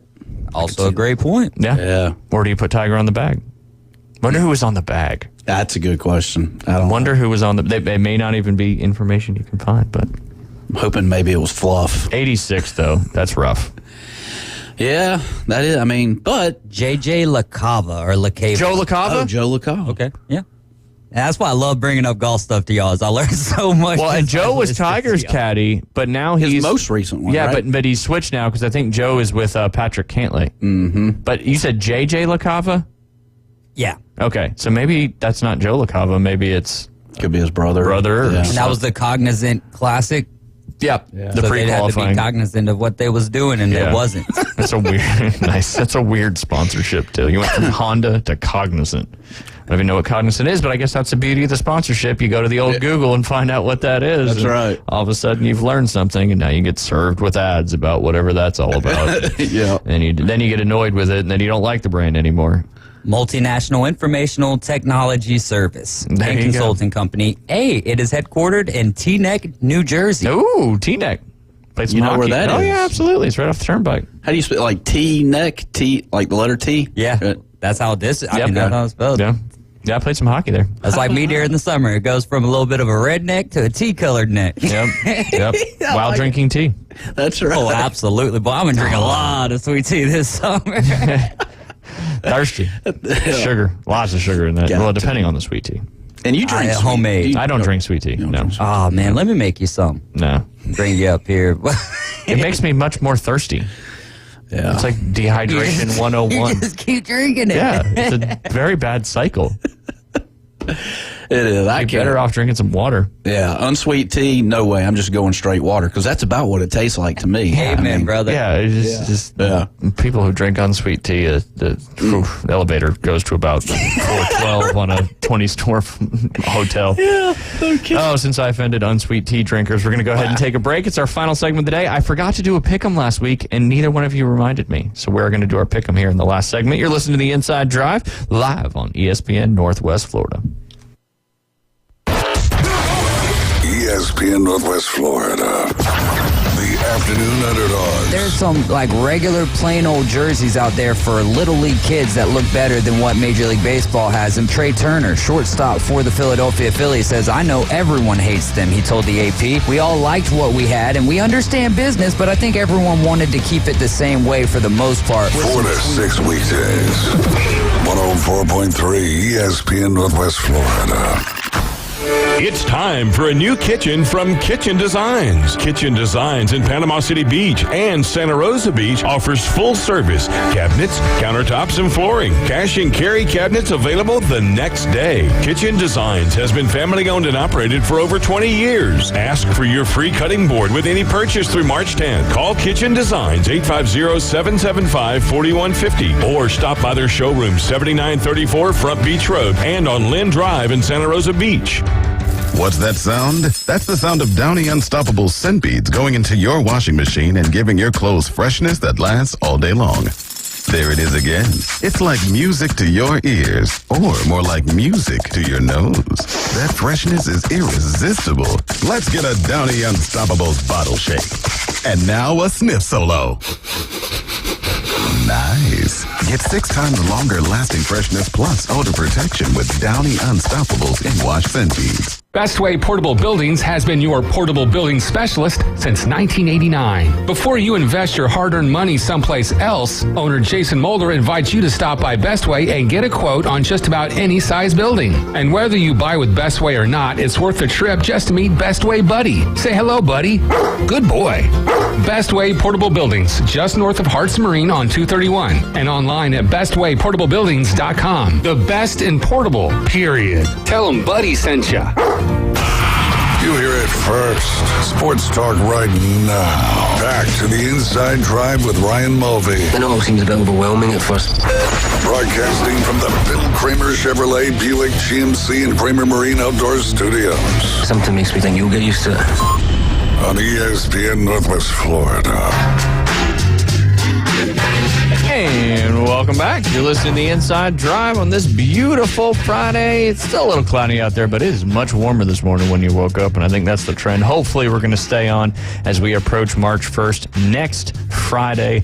All sorts of fun stuff going on with that. Jay, we're having a good show. We are having a good show. And when we have a good show, that means we're going to have a pick 'em at the end of it. But first, we talked about it very briefly earlier in the story, but some more details about the EA Sports NCAA college football game that is in fact coming out this summer before the college football season gets started. Once we hear in May, they'll be giving us an exact date. But a lot of the topic of conversation is about the players, because if you put your name in the game, they need to be compensated, right? Because you're using the name, image, and likeness. So this is almost the form of NIL like it should be.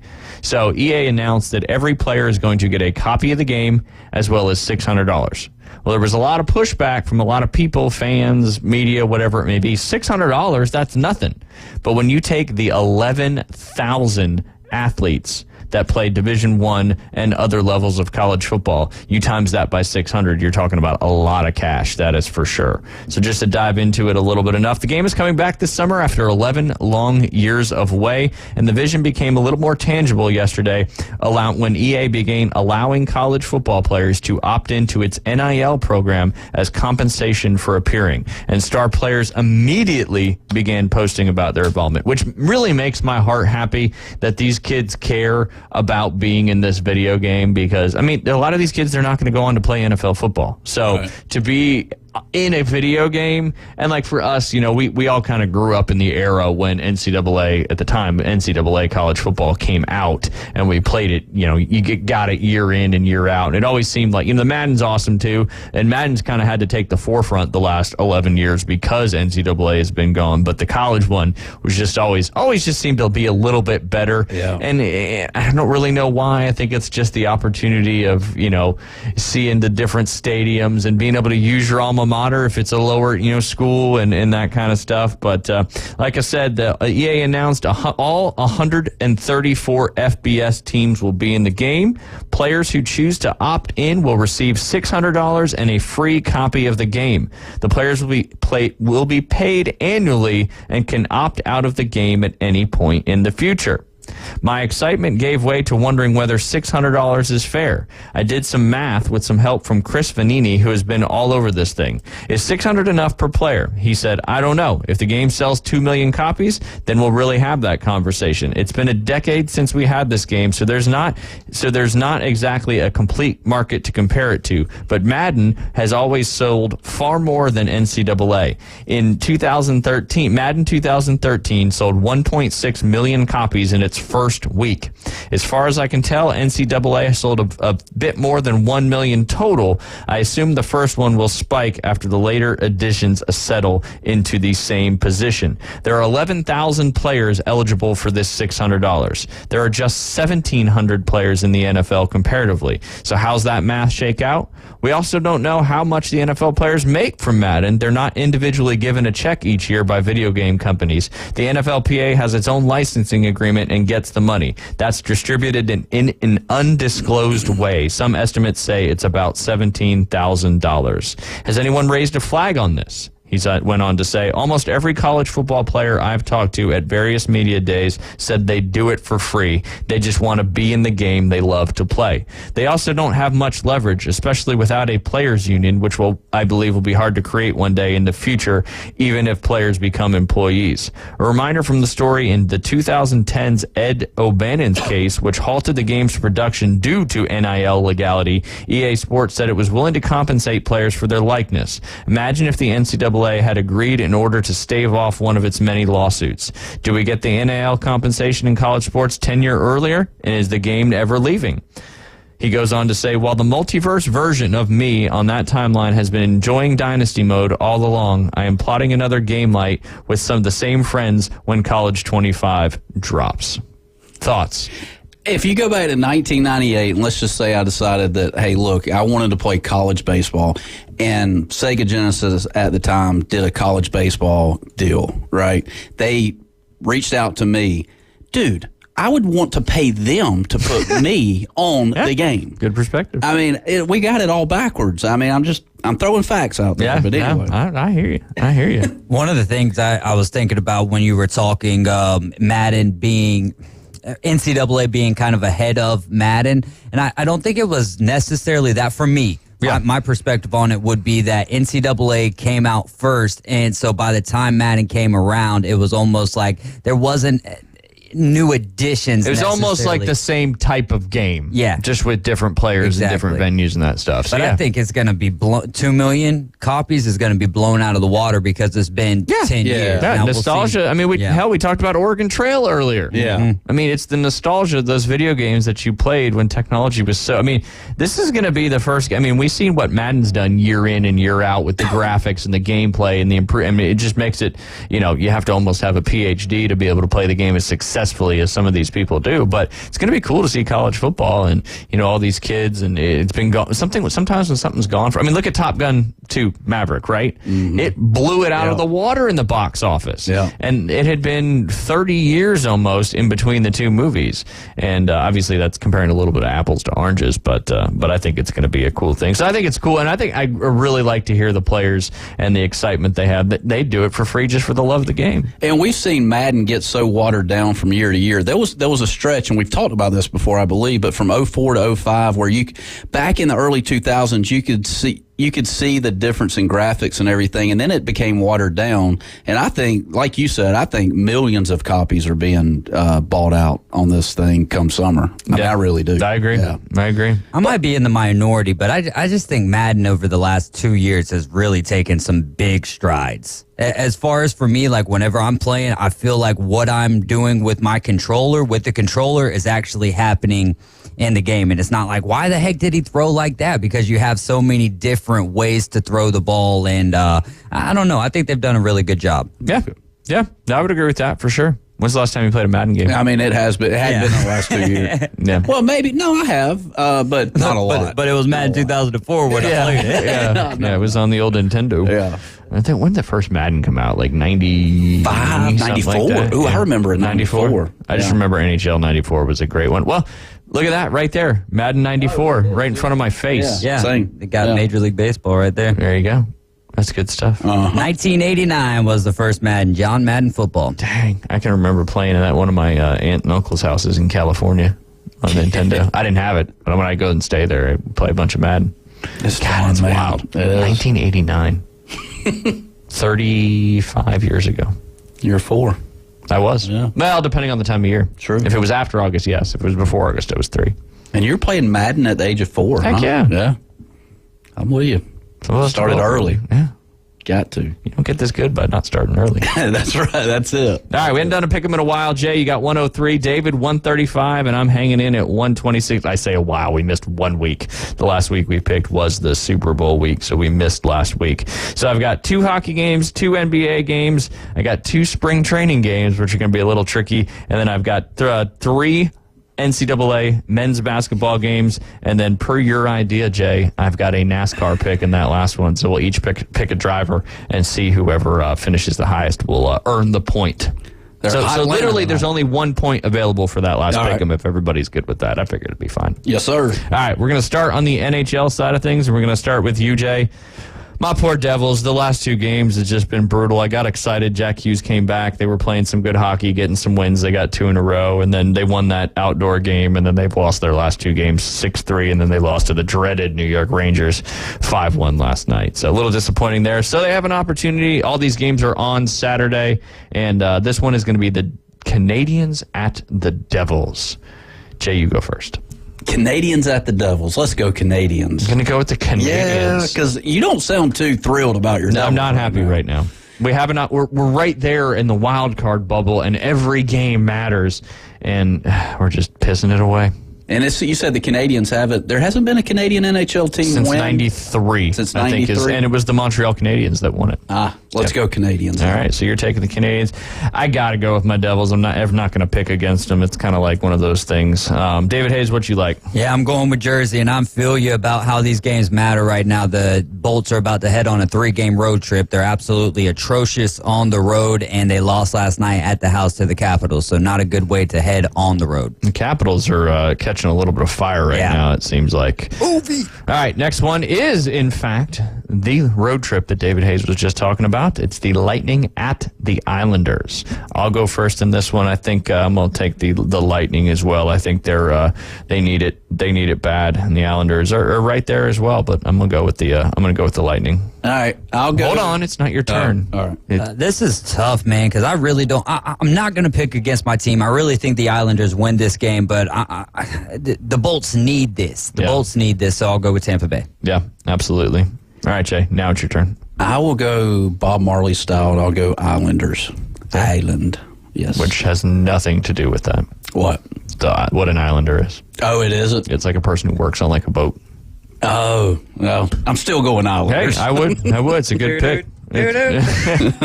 All right, we got 2 NBA games to pick up. I wasn't quick enough in the on that first one there with the odds on these NHL games, but they don't even have the spreads yet for the Saturday games. Maybe I should have picked the Friday ones. All right, first one's going to be the Milwaukee Bucks at the Philadelphia 76ers. It is David's turn to pick first. David, who do you like in this one? Well, Giannis says it's going to be Dame's team down the stretch, so let me get the Milwaukee Bucks right here. There you go, taking the Bucks. I'm going to go with Joel Embiid and those 76ers getting a win at home. Jay Henley, what do you like? I will also go with the 76ers. There you go. All right, next you got the Mavericks at the Pacers. That's going to be your pick. No, wait.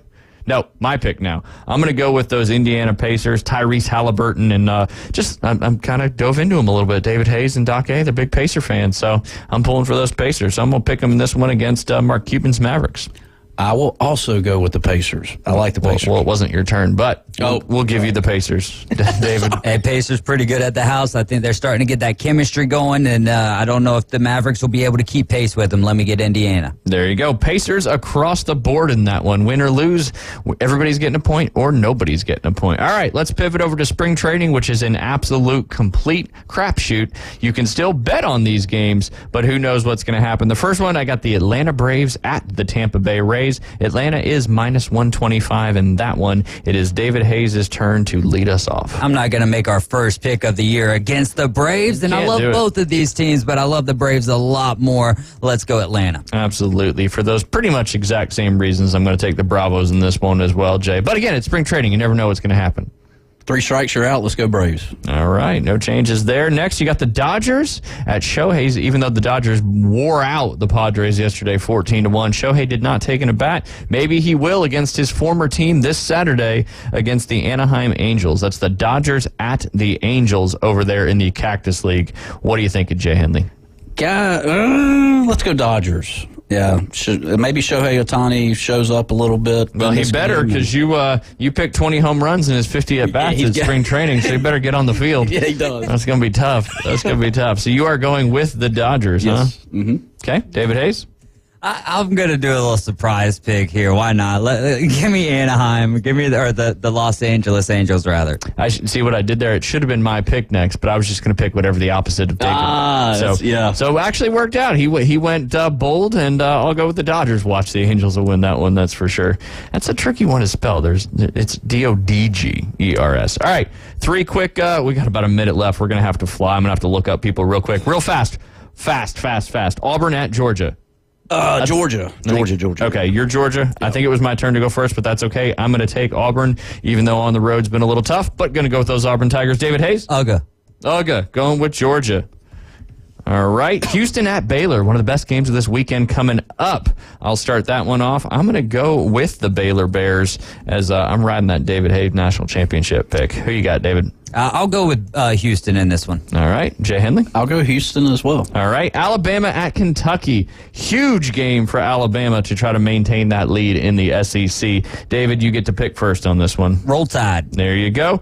I'm going to take the Kentucky Wildcats for the upset, even though they just got beat on that buzzer beater by LSU. Who do you got? I'll go Wildcats. All right. Wildcats as well. I know we are pretty much out of time. So give me a driver, Jay. Chase Elliott for the win. Chase Elliott. I was going to look at odds, but I am not going to. I'm going to go with Joey Logano in this one. That's a good one. I'll split that one in half by number then and go with Denny Hamlin. There you go, the number 11. And that does it for us on this Friday afternoon. We appreciate you tuning in. Afternoon Underdogs coming up at 4 p.m. Go follow our Instagram, Inside Drive TikTok page.